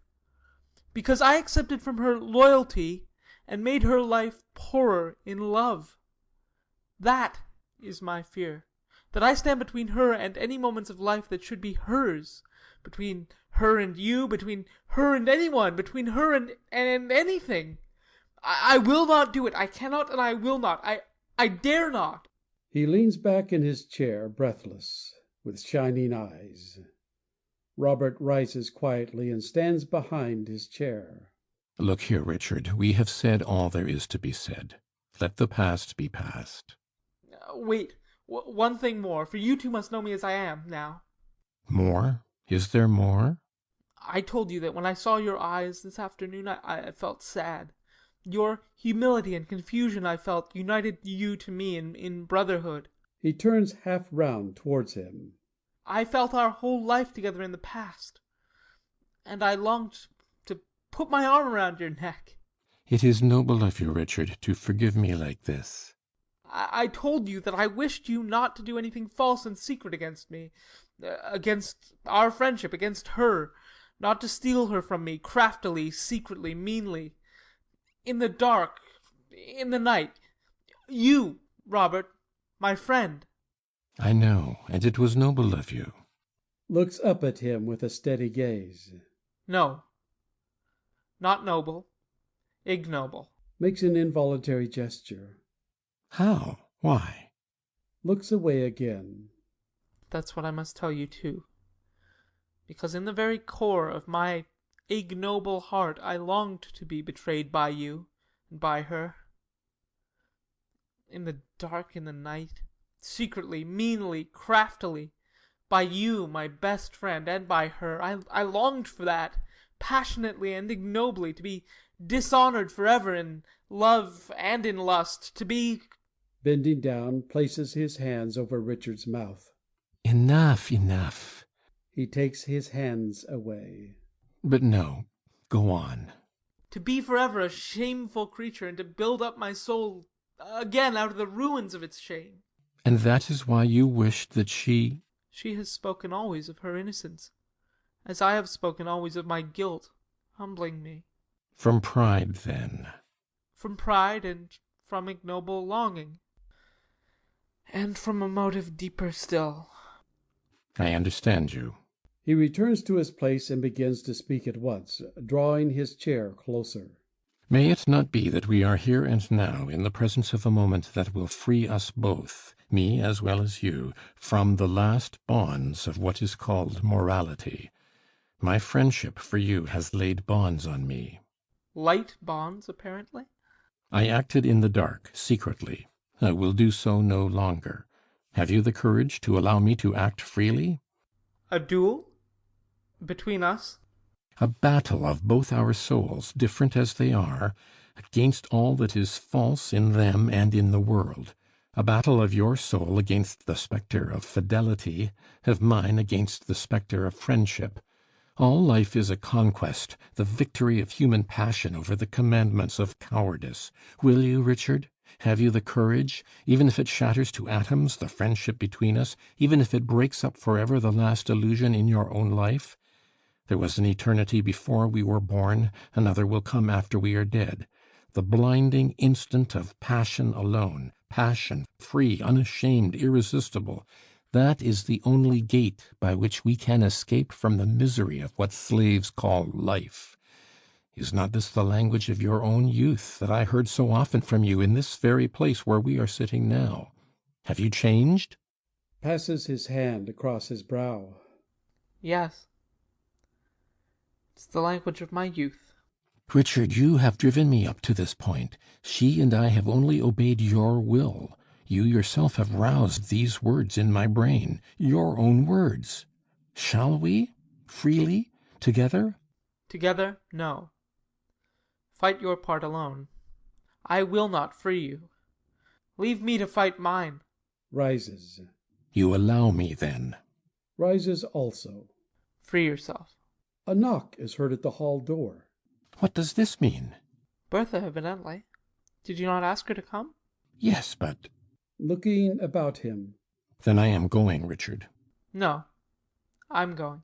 Richard, I appeal to you. Let me go. It is over. She is yours. Keep her and forgive me, both of you. Because you're generous enough to allow me? Richard, you will make me angry with you if you say that. Angry or not, I will not live on your generosity. You have asked her to meet you here tonight, and alone. Solve the question between you. Open the door. I shall wait in the garden. He goes towards the porch. Explain to her, Richard, as best you can. I cannot see her now. I shall go, I tell you. Wait out there if you wish. He goes out by the door on the right. Robert goes out hastily through the porch, but comes back the same instant. An umbrella. With a sudden gesture. Oh! He goes out again through the porch. The hall door is heard to open and close. Richard enters, followed by Bertha, who is dressed in a dark brown costume and wears a small dark red hat. She has neither umbrella nor waterproof. Welcome back to old Ireland. Is this the place? Yes, it is. How did you find it? I told the cabman. I didn't like to ask my way. Looking about her curiously. Was he not waiting? Has he gone away? Points towards the garden. He's waiting. Out there. He was waiting when I came. You see, you came after all. Did you think I would not? I knew you could not remain away. You see, after all, you were like all other men. You had to come. You were jealous like the others. You seem annoyed to find me here. What happened between you? I told him I knew everything that I had known for a long time. He asked how. I said from you. Does he hate me? I cannot read in his heart. Sits down helplessly. Yes, he hates me. He believes I made a fool of him, betrayed him. I knew he would. I told him you were sincere with him. He does not believe it. Nobody would believe it. I should have told him first, not you. I thought he was a common robber, prepared to use even violence against you. I had to protect you from that. That I could have done myself. Are you sure? It would have been enough to have told him that you knew I was here. Now I can find out nothing. He hates me. He is right to hate me. I have treated him badly, shamefully. He takes her hand. Bertha, look at me. Turns to him. Well? Gazes into her eyes, and then lets her hand fall. I cannot read in your heart either. Still looking at him. You could not remain away. Do you not trust me? You can see I am quite calm. I could have hidden it all from you. I doubt that. With a slight toss of her head. Oh, easily, if I had wanted to. Perhaps you're sorry now that you did not. Perhaps I am. What a fool you were to tell me. It would have been so nice if you had kept it secret. As you do, no? As I do, yes. He turns to go. Goodbye for a while. Rises. Are you going? Naturally. My part is ended here. To her, I suppose. Who? Her ladyship. I suppose it is all planned so that you may have a good opportunity to meet her and have an intellectual conversation. To meet the devil's father. Unpins her hat and sits down. Very well. You can go. Now I know what to do. Returns, approaches her. You don't believe a word of what you say. You can go. Why don't you? Oh, then you have come here and led him on in this way on account of me. Is that how it is? There is one person in this who is not a fool, and that is you. I am, though, and he is. If so, you have indeed treated him badly and shamefully. Yes, but it was your fault, and I will end it now. I am simply a tool for you. You have no respect for me. You never had, because I did what I did. And he has respect. He has. Of all the persons I met since I came back, he is the only one who has. And he knows what they only suspect. And that is why I liked him from the first, and like him still. Great respect for me she has. Why did you not ask her to come away with you 9 years ago? You know why, Bertha. Ask yourself. Yes, I know why. You knew the answer you would get. That is why. That is not why. I didn't even ask you. Yes, you knew I would go, asked or not.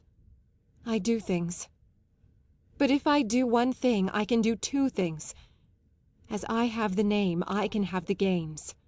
Bertha, I accept what is to be. I have trusted you. I trust you still. To have that against me, to leave me then. Why do you not defend me then against him? Why do you go away from me now without a word? Dick, my God, tell me what you wish me to do. I cannot, dear.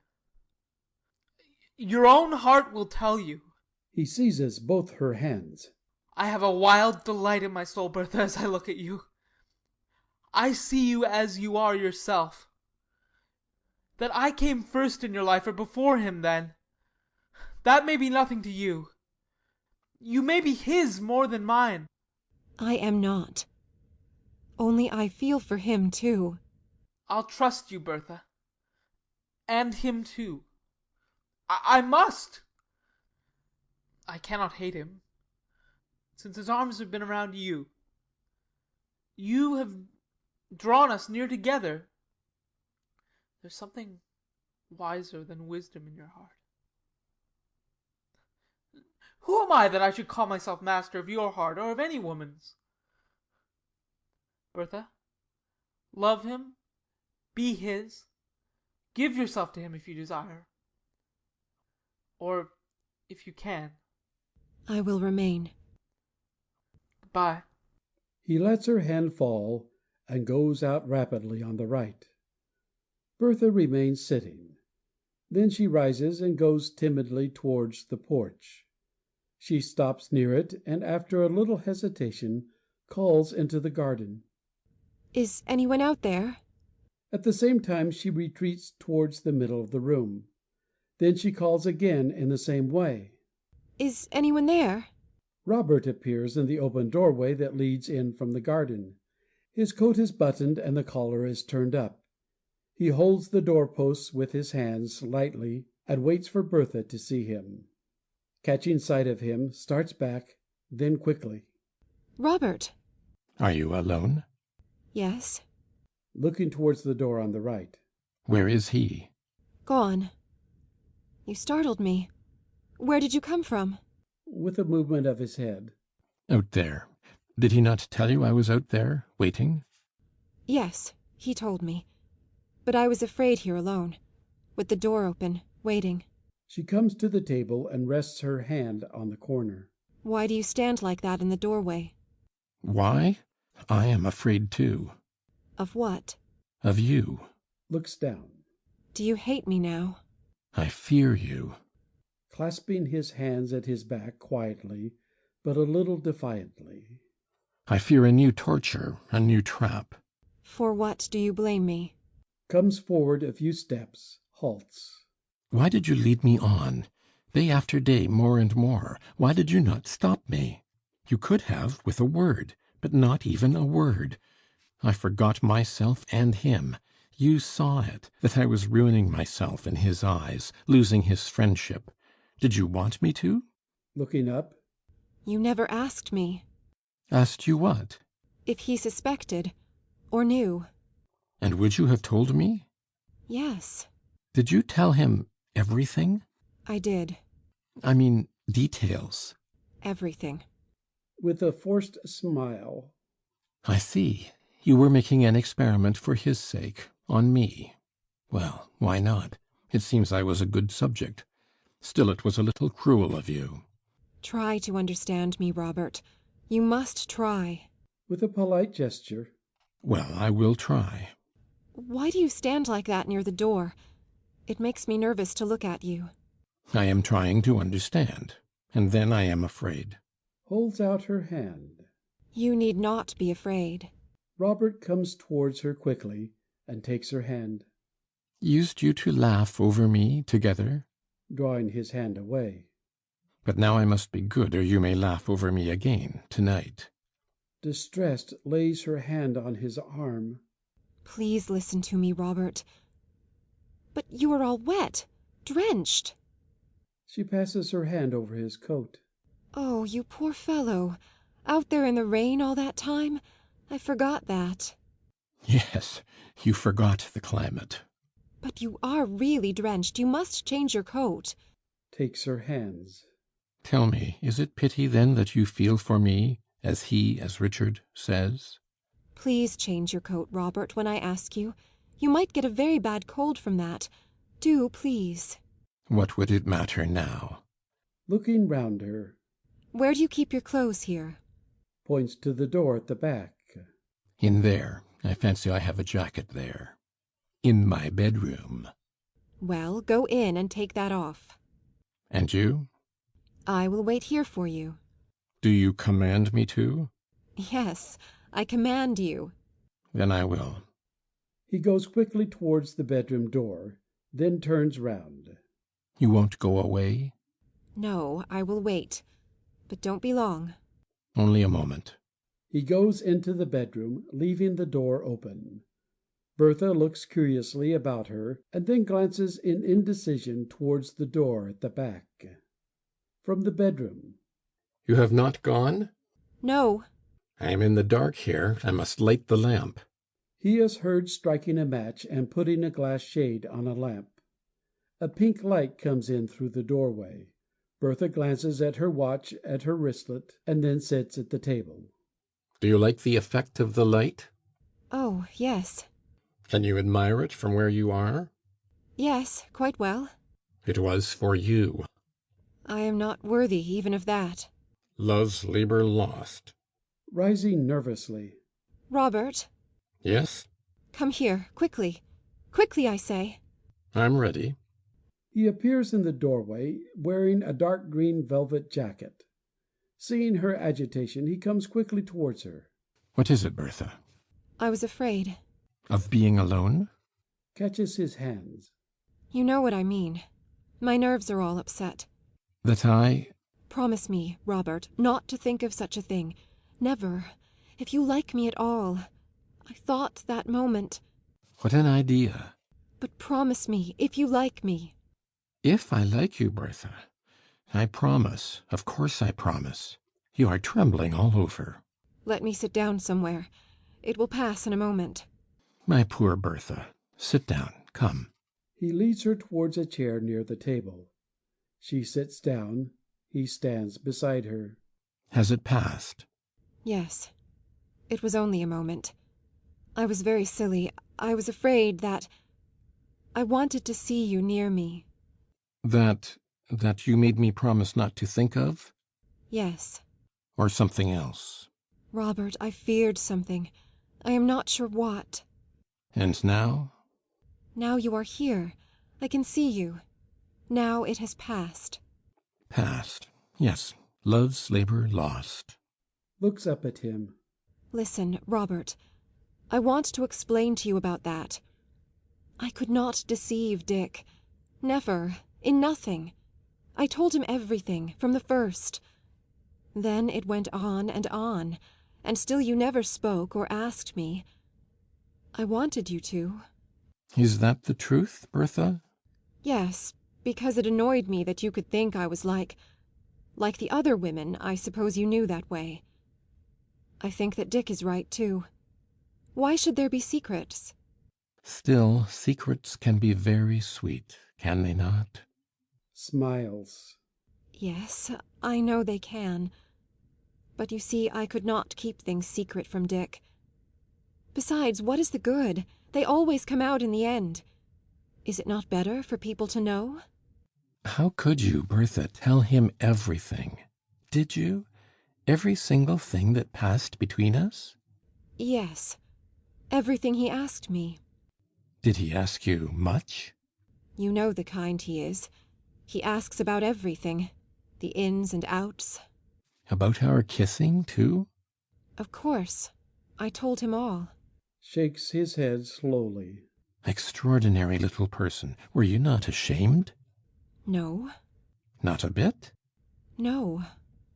Why, is that terrible?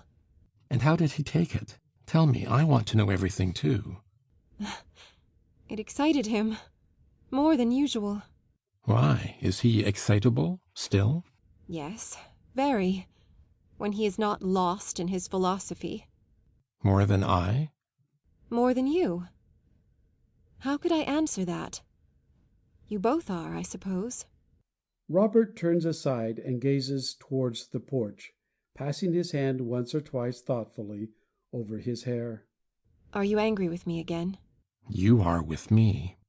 No, Robert. Why should I be? Because I asked you to come to this place. I tried to prepare it for you.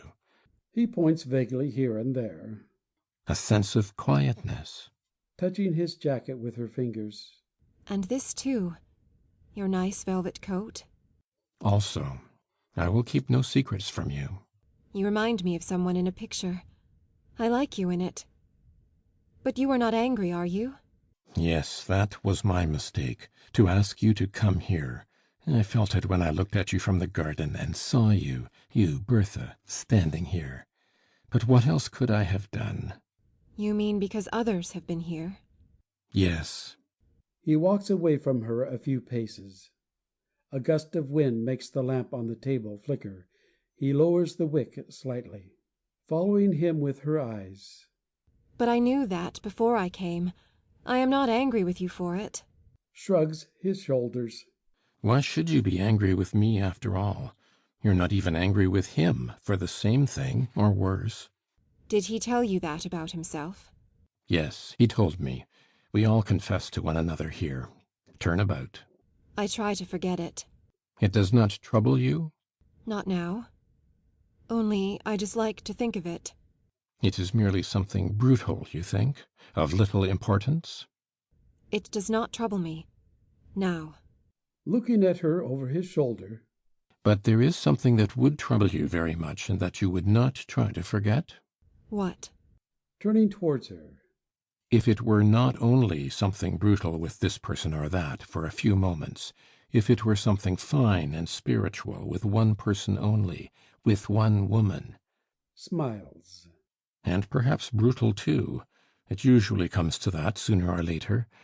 Would you try to forget and forgive that? Toying with her wristlet. In whom?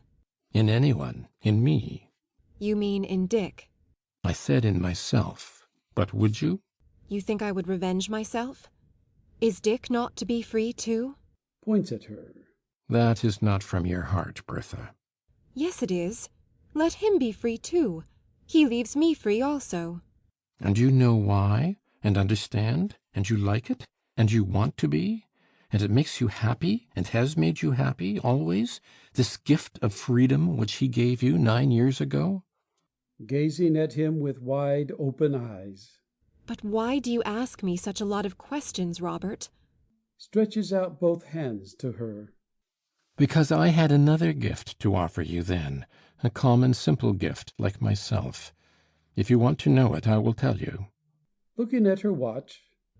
Past is past, Robert. And I think I ought to go now.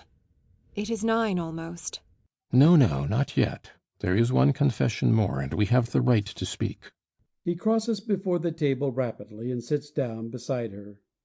Turning towards him, places her left hand on his shoulder. Yes, Robert. I know that you like me. You need not tell me. You need not confess any more tonight. A gust of wind enters through the porch with a sound of moving leaves. The lamp flickers quickly, pointing over his shoulder. Look, it is too high. Without rising, he bends towards the table and turns down the wick more. The room is half dark. The light comes in more strongly through the doorway of the bedroom. The wind is rising. I will close that door. No, it is raining still. It was only a gust of wind. Touches her shoulder. Tell me if the air is too cold for you. Half rising. I will close it. Detaining him. No, I am not cold. Besides, I am going now, Robert. I must. No. There is no must now. We were left here for this. And you are wrong, Bertha. The past is not past. It is present, here, now. My feeling for you is the same now as it was then, because then you slighted it. No, Robert, I did not. You did, and I have felt it all these years without knowing it, till now.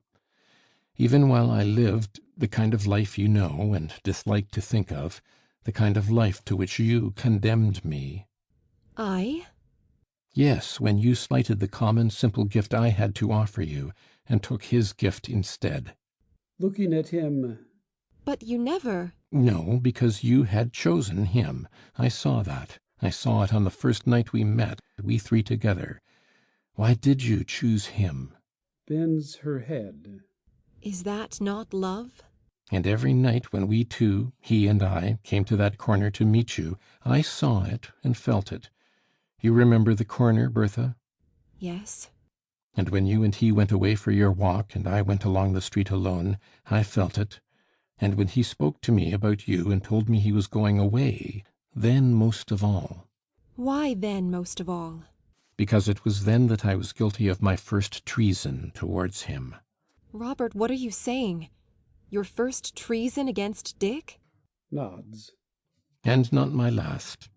He spoke of you and himself, of how your life would be together, free and all that. Free, yes. He would not even ask you to go with him. He did not. And you went all the same. I wanted to be with him. You know. Raising her head and looking at him. You know how we were then, Dick and I. I advised him to go alone, not to take you with him, to live alone in order to see if what he felt for you was a passing thing which might ruin your happiness and his career. Well, Robert, it was unkind of you towards me, but I forgive you because you were thinking of his happiness and mine. Bending closer to her. No, Bertha, I was not. And that was my treason. I was thinking of myself, that you might turn from him when he had gone and he from you. Then I would have offered you my gift. You know what it was now. The simple common gift that men offer to women. Not the best, perhaps. Best or worst, it would have been yours. Turning away from him. He did not take your advice. No. And the night you ran away together, oh, how happy I was. Pressing his hands. Keep calm, Robert. I know you liked me always. Why did you not forget me? How happy I felt as I came back along the quays and saw in the distance the boat lit up, going down the Black River, taking you away from me. But why did you choose him? Did you not like me at all? Yes. I liked you because you were his friend. We often spoke about you. Often and often. Every time you wrote or sent papers or books to Dick. And I like you still, Robert. Looking into his eyes. I never forgot you. Nor I you. I knew I would see you again. I knew it the night you went away, that you would come back.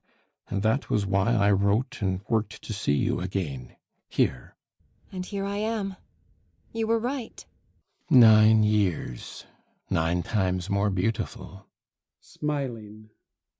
But am I? What do you see in me? Gazing at her. A strange and beautiful lady. Oh, please, don't call me such a thing. You are more. A young and beautiful queen. Oh, Robert. Bending nearer to her. But do you not know that you are a beautiful human being? Do you not know that you have a beautiful body? Beautiful and young? Some day I will be old. Shakes his head. I cannot imagine it. Tonight you are young and beautiful. Tonight you have come back to me. Who knows what will be tomorrow? I may never see you again, or never see you as I do now. Would you suffer? Looks round the room without answering. This room and this hour were made for your coming. When you have gone, all is gone. But you will see me again, Robert, as before. Looks full at her. To make him, Richard, suffer. He does not suffer. Bowing his head. Yes, yes, he does. He knows we like each other. Is there any harm, then? Raising his head. No, there is no harm. Why should we not? He does not know yet what I feel. He has left us alone here at night at this hour because he longs to know it. He longs to be delivered. From what? Moves closer to her and presses her arm as he speaks. From every law, Bertha, from every bond.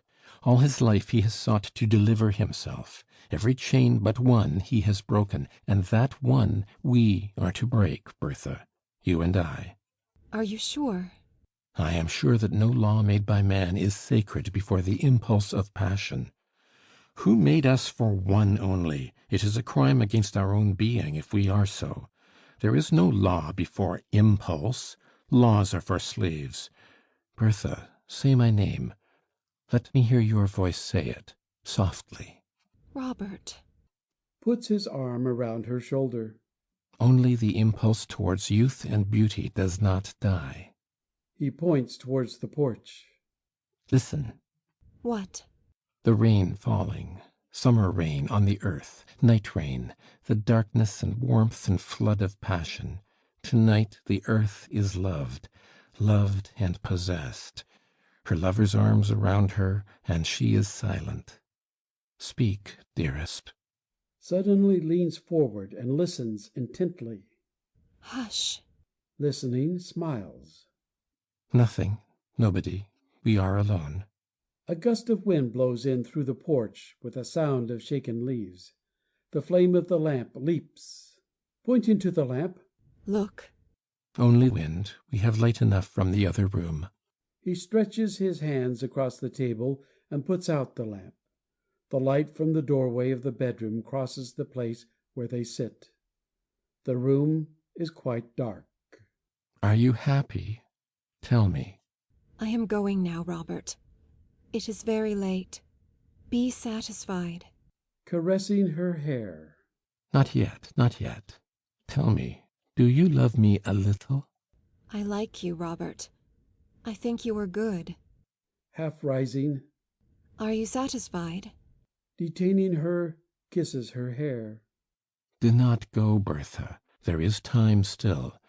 Do you love me too? I have waited a long time. Do you love us both, him and also me? Do you, Bertha? The truth. Tell me. Tell me with your eyes. Or speak. She does not answer. In the silence the rain is heard falling. End of Act 2. Act 3.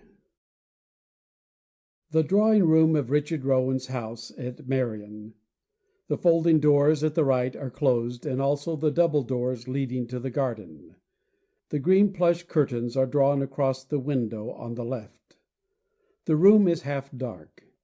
It is early in the morning of the next day. Bertha sits beside the window, looking out between the curtains. She wears a loose saffron dressing gown. Her hair is combed loosely over the ears and knotted at the neck.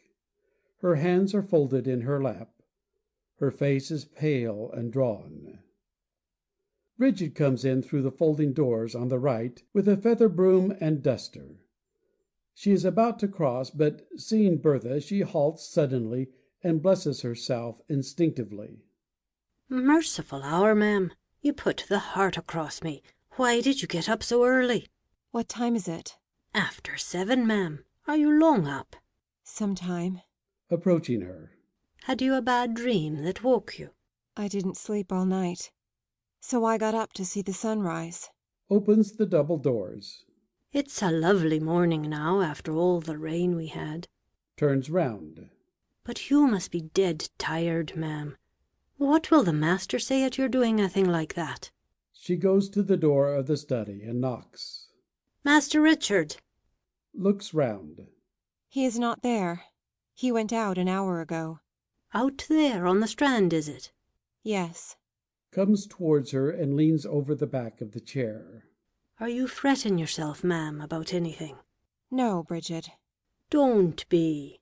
He was always like that, meandering off by himself somewhere. He is a curious bird, Master Richard, and always was. Sure there isn't a turn in him I don't know. Are you fretting now, maybe, because he does be in there? Pointing to the study. Half the night at his books. Leave him alone. He'll come back to you again. Sure, he thinks the sun shines out of your face, ma'am. That time is gone. And good cause I have to remember it. That time when he was paying his addresses to you. She sits down beside Bertha. Do you know that he used to tell me all about you, and nothing to his mother, God rest her soul? Your letters and all. What? My letters to him? Yes. I can see him sitting on the kitchen table, swinging his legs and spinning out of him yards of talk about you and him and Ireland and all kinds of devilment, to an ignorant old woman like me. But that was always his way. But if he had to meet a grand high-up person, he'd be twice as grand himself. Suddenly looks at Bertha. Is it crying you are now? Ah, sure, don't cry. There's good times coming still. No, Brigid. That time comes only once in a lifetime. The rest of life is good for nothing, except to remember that time. Would you like a cup of tea, ma'am? That would make you all right. Yes, I would. But the milkman has not come yet. No, Master Archie told me to wake him before he came. He's going out for a jaunt in the car, but I've a cup left overnight. I'll have the kettle boiling in a jiffy. Would you like a nice egg with it? No, thanks. Or a nice bit of toast? No, Brigid, thanks. Just a cup of tea. Crossing to the folding doors. I won't be a moment. She stops, turns back, and goes towards the door on the left. But first I must waken Master Archie, or there'll be ructions. She goes out by the door on the left. After a few moments, Bertha rises and goes over to the study. She opens the door wide and looks in. One can see a small, untidy room with many bookshelves and a large writing table with paper and an extinguished lamp, and before it a padded chair. She remains standing for some time in the doorway, then closes the door again without entering the room. She returns to her chair by the window and sits down. Archie, dressed as before, comes in by the door on the right, followed by Brigid. Comes to her, and putting up his face to be kissed, says, Buongiorno, mamma. Kissing him. Buongiorno, Archie. To Brigid. Did you put another vest on him under that one? He wouldn't let me, ma'am. I'm not cold, mamma. I said you were to put it on, didn't I? But where is the cold? Takes a comb from her head and combs his hair back at both sides. And the sleep is in your eyes still. He went to bed immediately after you went out last night, ma'am. You know, he's going to let me drive, mamma. Replacing the comb in her hair, embraces him suddenly. Oh, what a big man to drive a horse. Well, he's daft on horses anyhow. Releasing himself. I'll make him go quick. You will see from the window, mamma, with the whip. He makes the gesture of cracking a whip. Avanti! Beat the poor horse, is it? Come here till I clean your mouth. She takes her handkerchief from the pocket of her gown, wets it with her tongue, and cleans his mouth. You're all smudges or something. Dirty little creature you are. Smudges? What is smudges? The noise is heard of a milk can rattled on the railings before the window. Draws aside the curtains and looks out. Here he is. Wait, I'm ready. Goodbye, mamma. Is Pappy up? Takes him by the arm. Come on with you now. Mind yourself, Archie. And don't be long, or I won't let you go any more. All right. Look out the window and you'll see me. Goodbye. Brigid and Archie go out by the door on the left. Bertha stands up, and, drawing aside the curtains still more, stands in the embrasure of the window, looking out. The hall door is heard opening. Then a slight noise of voices and cans is heard. The door is closed. After a moment or two, Bertha is seen waving her hand gaily in a salute. Brigid enters and stands behind her, looking over her shoulder. Look at the sit of him, as serious as you like. Suddenly withdrawing from her post. Stand out of the window. I don't want to be seen. Why, ma'am, what is it? Crossing towards the folding doors. Say I'm not up, that I'm not well. I can't see anyone. Follows her. Who is it, ma'am? halting. Wait a moment. She listens. A knock is heard at the hall door. Stands a moment in doubt, then. No. Say I'm in. Here. Yes. Say I have just got up. Brigid goes out on the left. Bertha goes towards the double doors and fingers the curtains nervously, as if settling them. The hall door is heard to open. Then Beatrice Justice enters, and as Bertha does not turn at once, stands in hesitation near the door on the left. She is dressed as before and has a newspaper in her hand. Advances rapidly. Mrs. Rowan, excuse me for coming at such an hour. Turns. Good morning, Miss Justice. She comes towards her. Is anything the matter? I don't know. That is what I wanted to ask you. Looks curiously at her. You are out of breath. Won't you sit down? Sitting down. Thank you. Sits opposite her, pointing to her paper. Is there something in the paper? Opens the paper. Yes. About Dick? Yes. Here it is. A long article, a leading article by my cousin. All his life is here. Do you wish to see it? Takes the paper and opens it. Where is it? In the middle. It is headed "A Distinguished Irishman." Is it for Dick or against him? Oh, for him. You can read what he says about Mr. Rowan. And I know that Robert stayed in town very late last night to write it. Yes. Are you sure? Yes, very late. I heard him come home. It was long after 2. Watching her. It alarmed you? I mean, to be awakened at that hour of the morning. I am a light sleeper. But I knew he had come from the office, and then I suspected he had written an article about Mr. Rowan, and that was why he came so late.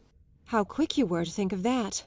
Well, after what took place here yesterday afternoon, I mean, what Robert said, that Mr. Rowan had accepted this position, it was only natural, I should think. Ah, yes. Naturally. But that is not what alarmed me. But immediately after, I heard a noise in my cousin's room. Crumples together the paper in her hands. My God, what is it? Tell me. Observing her. Why does that upset you so much? Sinking back. Yes, of course, it is very foolish of me. My nerves are all upset. I slept very badly, too. That is why I got up so early. But tell me, what was it then? Only the noise of his valise being pulled along the floor. Then I heard him walking about his room, whistling softly, and then locking it and strapping it. He is going away. That was what alarmed me. I feared he had had a quarrel with Mr. Rowan, and that his article was an attack. But why should they quarrel? Have you noticed anything between them? I thought I did. A coldness? Lately? For some time past? Smoothing the paper out. Do you know the reason? No. Well, but if this article is for him, as you say, they have not quarrelled.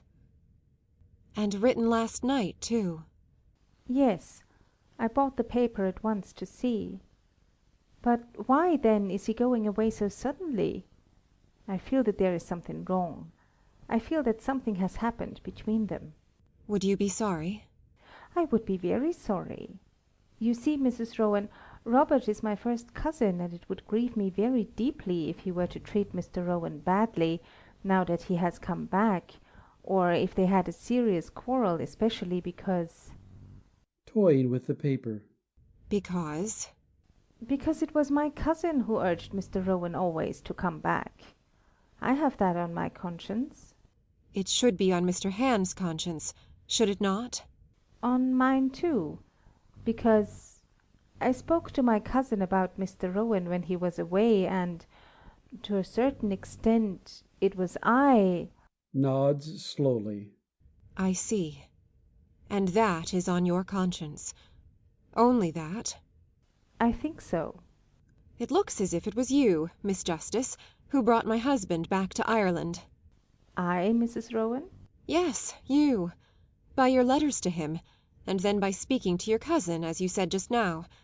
Do you not think that you are the person who brought him back? Blushing suddenly. No, I could not think that. Watches her for a moment, then turning aside. You know that my husband is writing very much since he came back. Is he? Did you not know? She points towards the study. He passes the greater part of the night in there writing. Night after night. In his study? Study, or bedroom. You may call it what you please. He sleeps there, too, on a sofa. He slept there last night. I can show you if you don't believe me. She rises to go towards the study. Beatrice half rises quickly and makes a gesture of refusal. I believe you, of course, Mrs. Rowan, when you tell me. Sitting down again. Yes, he is writing. And it must be about something which has come into his life lately, since we came back to Ireland. Some change. Do you know that any change has come into his life? She looks searchingly at her. Do you know it, or feel it? Answers her look steadily. Mrs. Rowan, that is not a question to ask me. If any change has come into his life since he came back, you must know and feel it. You could know it just as well. You are very intimate in this house. I am not the only person who is intimate here. They both look at each other coldly in silence for some moments. Bertha lays aside the paper and sits down on a chair nearer to Beatrice, placing her hand on Beatrice's knee. So you also hate me, Miss Justice? Hate you? I? Yes. You know what it means to hate a person. Why should I hate you? I have never hated anyone. Have you ever loved anyone? She puts her hand on Beatrice's wrist. Tell me, you have? Yes. In the past? Not now? No. Can you say that to me, truly? Look at me. Looks at her. Yes, I can. A short pause. Bertha withdraws her hand and turns away her head in some embarrassment. You said just now that another person is intimate in this house. You meant your cousin. Was it he? Yes. Have you not forgotten him? I have tried to. Clasping her hands. You hate me. You think I am happy. If you only knew how wrong you are. Shakes her head. I do not. Happy. When I do not understand anything that he writes, when I cannot help him in any way, when I don't even understand half of what he says to me sometimes, you could and you can. But I am afraid for him. Afraid for both of them. She stands up suddenly and goes towards the davenport. He must not go away like that. She takes a writing pad from the drawer and writes a few lines in great haste. No, it is impossible. Is he mad to do such a thing? Turning to Beatrice. Is he still at home? Watching her in wonder. Yes. Have you written to him to ask him to come here? Rises. I have. I will send Brigid across with it. Brigid! She goes out by the door on the left rapidly. Gazing after her instinctively. It is true, then. She glances toward the door of Richard's study and catches her head in her hands. Then, recovering herself, she takes the paper from the little table, opens it, takes a spectacle case from her handbag, and, putting on a pair of spectacles, bends down, reading it. Richard Rowan enters from the garden. He is dressed as before, but wears a soft hat and carries a thin cane. Standing in the doorway, observing her for some moments. They're demons. He points out towards the strand. Out there. I heard them jabbering since dawn. Starts to her feet. Mr. Rowan! I assure you, the isle is full of voices. Yours also. Otherwise I could not see you, it said. And her voice. But I assure you, they're all demons. I made the sign of the cross upside down, and that silenced them. I came here Mr. Rowan, so early because... to show you this. Robert wrote it. About you. Last night. Takes off his hat. My dear Miss Justice, you told me yesterday, I think, why you came here, and I never forget anything. Advancing towards her, holding out his hand. Good morning. Suddenly takes off her spectacles and places the paper in his hands. I came for this. It is an article about you. Robert wrote it last night. Will you read it? Bows. Read it now? Certainly. Looks at him in despair. Oh, Mr. Rowan, it makes me suffer to look at you. Opens and reads the paper. Death of the Very Reverend Canon Mulhall, is that it? Bertha appears at the door on the left and stands to listen. Turns over a page. Ah, yes, here we are. A distinguished Irishman. Not the least of the problems which confront our country is the problem of her attitude towards those of her children who, having left her in her hour of need, have been called back to her now on the eve of her long-awaited victory, to her whom in loneliness and exile they have at last learned to love. In exile, we have said, but here we must distinguish, there is an economic and there is a spiritual exile. There are those who left her to seek the bread by which men live, and there are others, nay, her most favoured children, who left her to seek in other lands that food of the spirit by which a nation of human beings is sustained in life. Those who recall the intellectual life of Dublin of a decade since will have many memories of Mr. Rowan. Something of that fierce indignation which lacerated the heart. He raises his eyes from the paper and sees Bertha standing in the doorway. Then he lays aside the paper and looks at her. A long silence. You see, Mr. Rowan, your day has dawned at last. Even here. And you see that you have a warm friend in Robert, a friend who understands you. Did you notice the little phrase at the beginning? Those who left her in her hour of need. He looks searchingly at Bertha, turns and walks into his study, closing the door behind him. I gave up everything for him. Religion, family, my own peace. Beatrice comes towards her. But do you not feel also that Mr. Rowan's ideas... Ideas and ideas. But the people in this world have other ideas, or pretend to. They have to put up with him in spite of his ideas because he is able to do something. Me? No. I am nothing. You stand by his side. Oh, nonsense, Miss Justice. I am only a thing he got entangled with, and my son is... the nice name they give those children. Do you think I am a stone? Do you think I don't see it in their eyes and in their manner when they have to meet me? Do not let them humble you, Mrs. Rowan.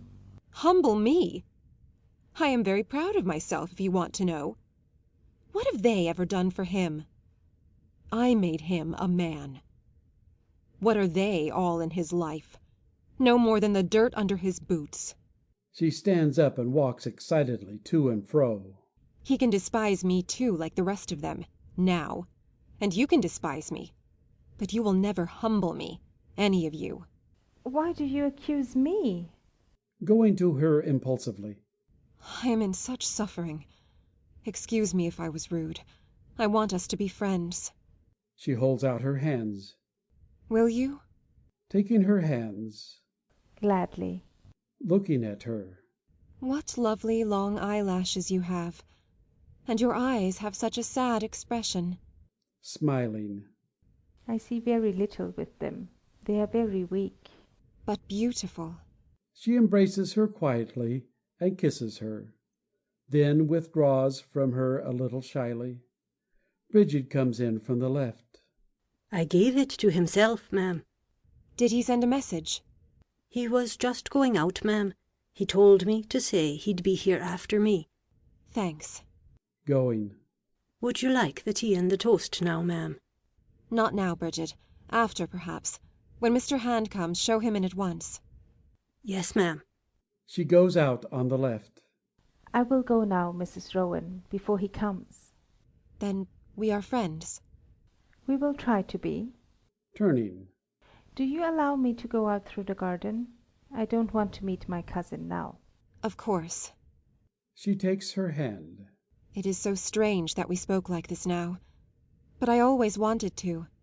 Did you? I think I did too. Smiling. Even in Rome. When I went out for a walk with Archie, I used to think about you, what you were like, because I knew about you from Dick. I used to look at different persons, coming out of churches or going by in carriages, and think that perhaps they were like you. Because Dick told me you were dark. Really? Pressing her hand. Goodbye, then, for the present. Disengaging her hand. Good morning. I will see you to the gate. She accompanies her out through the double doors. They go down through the garden. Richard Rowan comes in from the study. He halts near the doors, looking down the garden. Then he turns away, comes to the little table, takes up the paper, and reads. Bertha, after some moments, appears in the doorway and stands watching him till he has finished. He lays down the paper again and turns to go back to his study. Dick? Stopping. Well? You have not spoken to me. I've nothing to say. Have you? Do you not wish to know? About what happened last night? That I will never know. I will tell you, if you ask me. You'll tell me, but I'll never know. Never in this world. Moving towards him. I will tell you the truth, Dick, as I always told you. I never lied to you. Clenching his hands in the air passionately. Yes, yes, the truth. But I will never know, I tell you. Why, then, did you leave me last night? In your hour of need. You urged me to it. Not because you love me. If you loved me, or if you knew what love was, you would not have left me. For your own sake you urged me to it. I did not make myself. I am what I am. To have it always to throw against me. To make me humble before you as you always did. To be free yourself. Pointing towards the garden. With her. And that is your love. Every word you say is false. It is useless to ask you to listen to me. Listen to you. She is the person for listening. Why would you waste your time with me? Talk to her. Nods his head. I see. You've driven her away from me now as you drove everyone else from my side. Every friend I ever had, every human being that ever tried to approach me. You hate her. No such thing. I think you have made her unhappy as you have made me, and as you made your dead mother unhappy and killed her. Woman killer. That is your name. Turns to go. Arrivederci. She is a fine and high character. I like her. She is everything that I am not, in birth and education. You tried to ruin her, but you could not. Because she is well able for you, what I am not, and you know it. What the devil are you talking about her for? Clasping her hands. Oh, how I wish I had never met you. How I curse that day. I'm in the way, is it? You'd like to be free now? Well, you only have to say the word. Whenever you like. I am ready. So that you could meet your lover? Freely? Yes. Night after night? Gazing before her. To meet my lover. Holding out her arms before her. My lover. Yes, my lover. She bursts suddenly into tears and sinks down on a chair, covering her face with her hands. Richard approaches her slowly and touches her on the shoulder. Bertha! She does not answer. Bertha, you are free. Pushes his hand aside and starts to her feet. Don't touch me. You are a stranger to me. You do not understand anything in me. Not one thing in my heart or soul. A stranger. I am living with a stranger. A knock is heard at the hall door. Bertha dries her eyes quickly with her handkerchief and settles the front of her gown. Richard listens for a moment, looks at her keenly, and, turning away, walks into his study. Robert Hand enters from the left. He is dressed in dark brown and carries in his hand a brown alpine hat. Closing the door quietly behind him. You sent for me. Rises. Yes. Are you mad to think of going away like that? Without even coming here? Without saying anything? Advancing towards the table on which the paper lies, glances at it. What I have to say, I said here. When did you write it? Last night, after I went away? To be quite accurate, I wrote part of it, in my mind, before you went away. The rest, the worst part, I wrote after, much later. And you could write last night? Shrugs his shoulders. I am a well-trained animal. He comes closer to her. I passed a long wandering night after. In my office, at the Vice-Chancellor's house, in a night-club, in the streets, in my room. Your image was always before my eyes, your hand in my hand. Bertha, I will never forget last night. He lays his hat on the table and takes her hand. Why do you not look at me? May I not touch you? Points to the study. Dick is in there.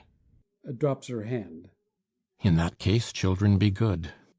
Where are you going? To foreign parts, that is, to my cousin Jack Justice, alias Doggy Justice, in Surrey.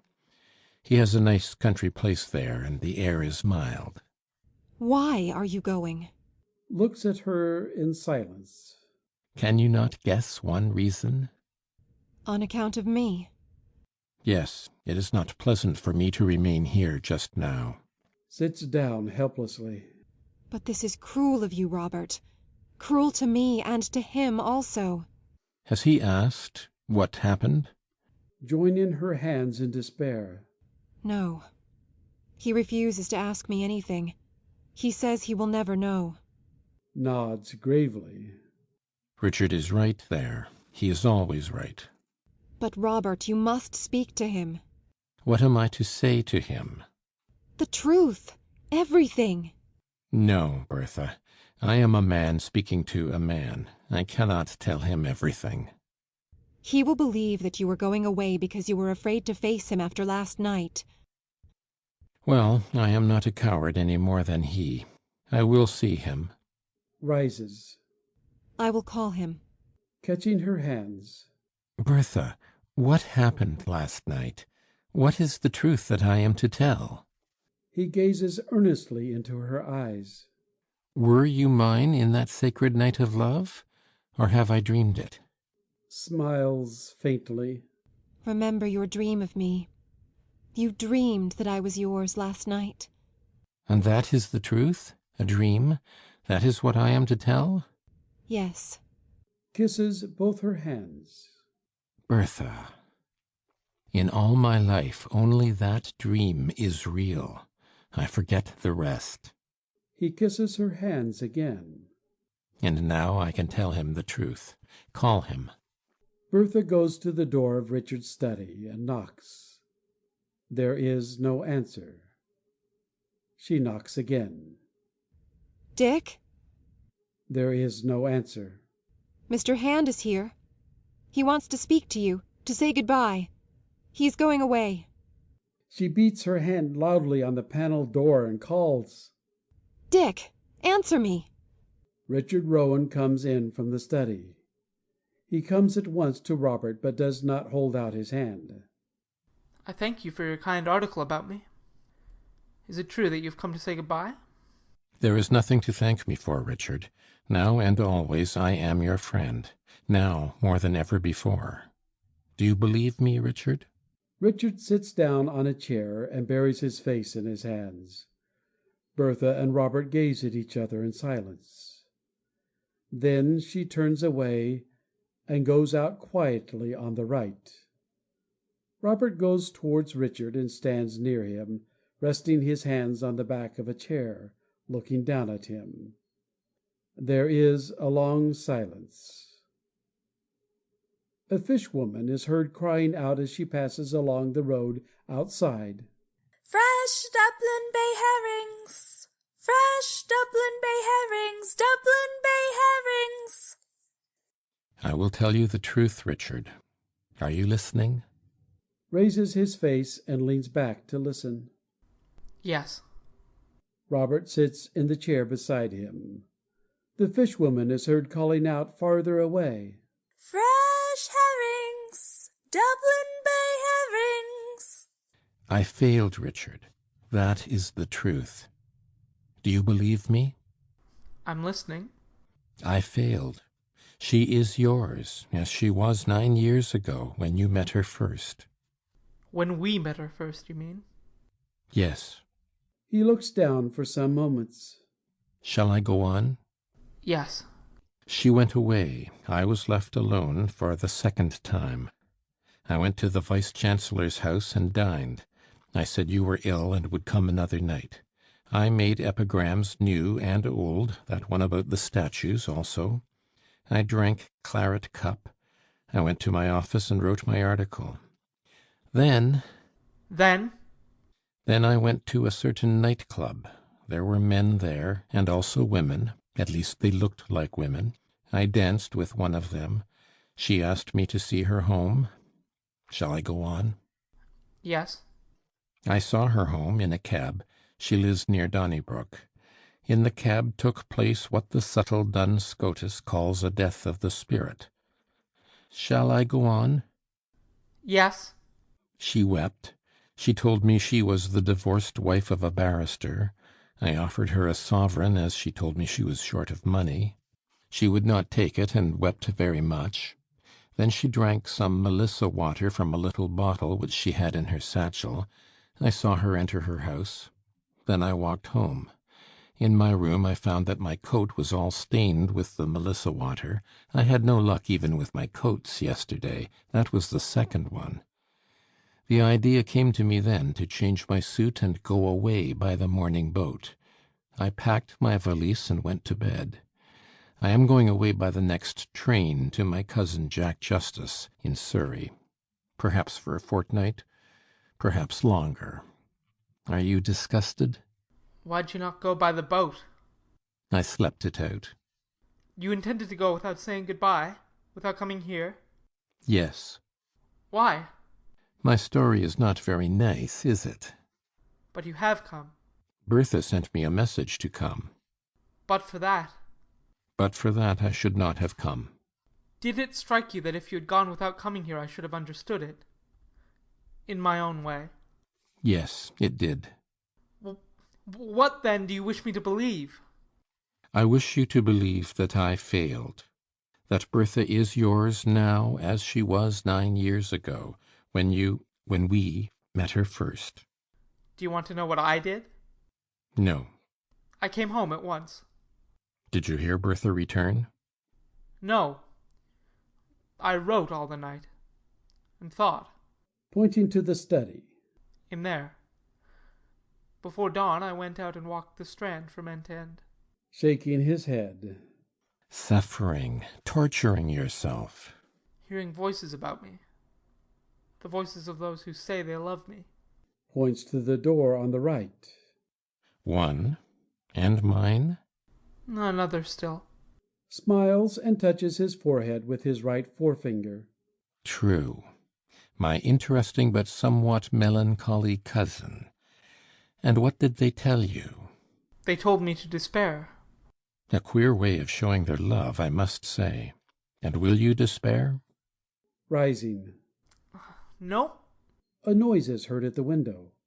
Archie's face is seen flattened against one of the panes. He is heard calling. Open the window! Open the window! Looks at Richard. Did you hear his voice too, Richard, with the others, out there on the Strand? Your son's voice. Smiling.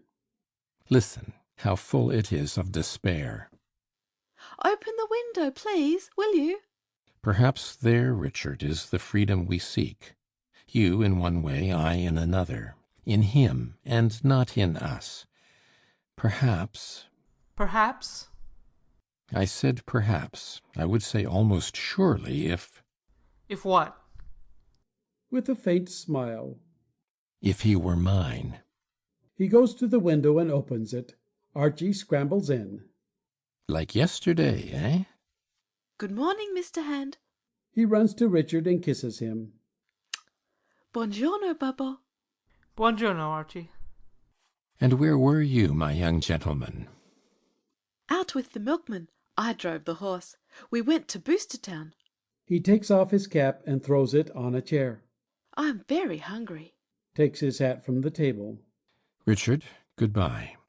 Offering his hand. To our next meeting. Rises, touches his hand.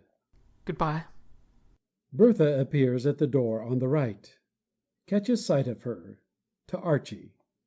Get your cap. Come on with me. I'll buy you a cake and I'll tell you a story. To Bertha. May I, Mamma? Yes. Takes his cap. I'm ready. To Richard and Bertha. Goodbye to Papa and Mamma, but not a big goodbye. Will you tell me a fairy story, Mr. Hand? A fairy story? Why not? I am your fairy godfather. They go out together through the double doors and down the garden. When they have gone, Bertha goes to Richard and puts her arm round his waist. Dick, dear, do you believe now that I have been true to you? Last night and always. Do not ask me, Bertha. Pressing him more closely. I have been, dear. Surely you believe me. I gave you myself. All. I gave up all for you. You took me. And you left me. When did I leave you? You left me. And I waited for you to come back to me. Dick, dear, come here to me. Sit down. How tired you must be. She draws him towards the lounge. He sits down, almost reclining, resting on his arm. She sits on the mat before the lounge, holding his hand. Yes, dear. I waited for you. Heavens, what I suffered then, when we lived in Rome. Do you remember the terrace of our house? Yes. I used to sit there, waiting, with the poor child with his toys, waiting till he got sleepy. I could see all the roofs of the city, and the river, the Tiber. What is its name? The Tiber. Caressing her cheek with his hand. It was lovely, Dick. Only I was so sad. I was alone, Dick, forgotten by you and by all. I felt my life was ended. It had not begun. And I used to look at the sky, so beautiful, without a cloud, and the city you said was so old. And then I used to think of Ireland, and about ourselves. Ourselves? Yes, ourselves. Not a day passes that I do not see ourselves, you and me, as we were when we first met. Every day of my life I see that. Was I not true to you all that time? Yes, Bertha. You were my bride in exile. Wherever you go, I will follow you. If you wish to go away now, I will go with you. I'll remain. It's too soon yet to despair. Again caressing his hand. It is not true that I want to drive everyone from you.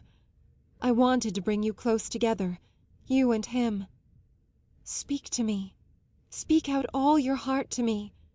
What you feel and what you suffer. I'm wounded, Bertha. How wounded, dear? Explain to me what you mean. I will try to understand everything you say.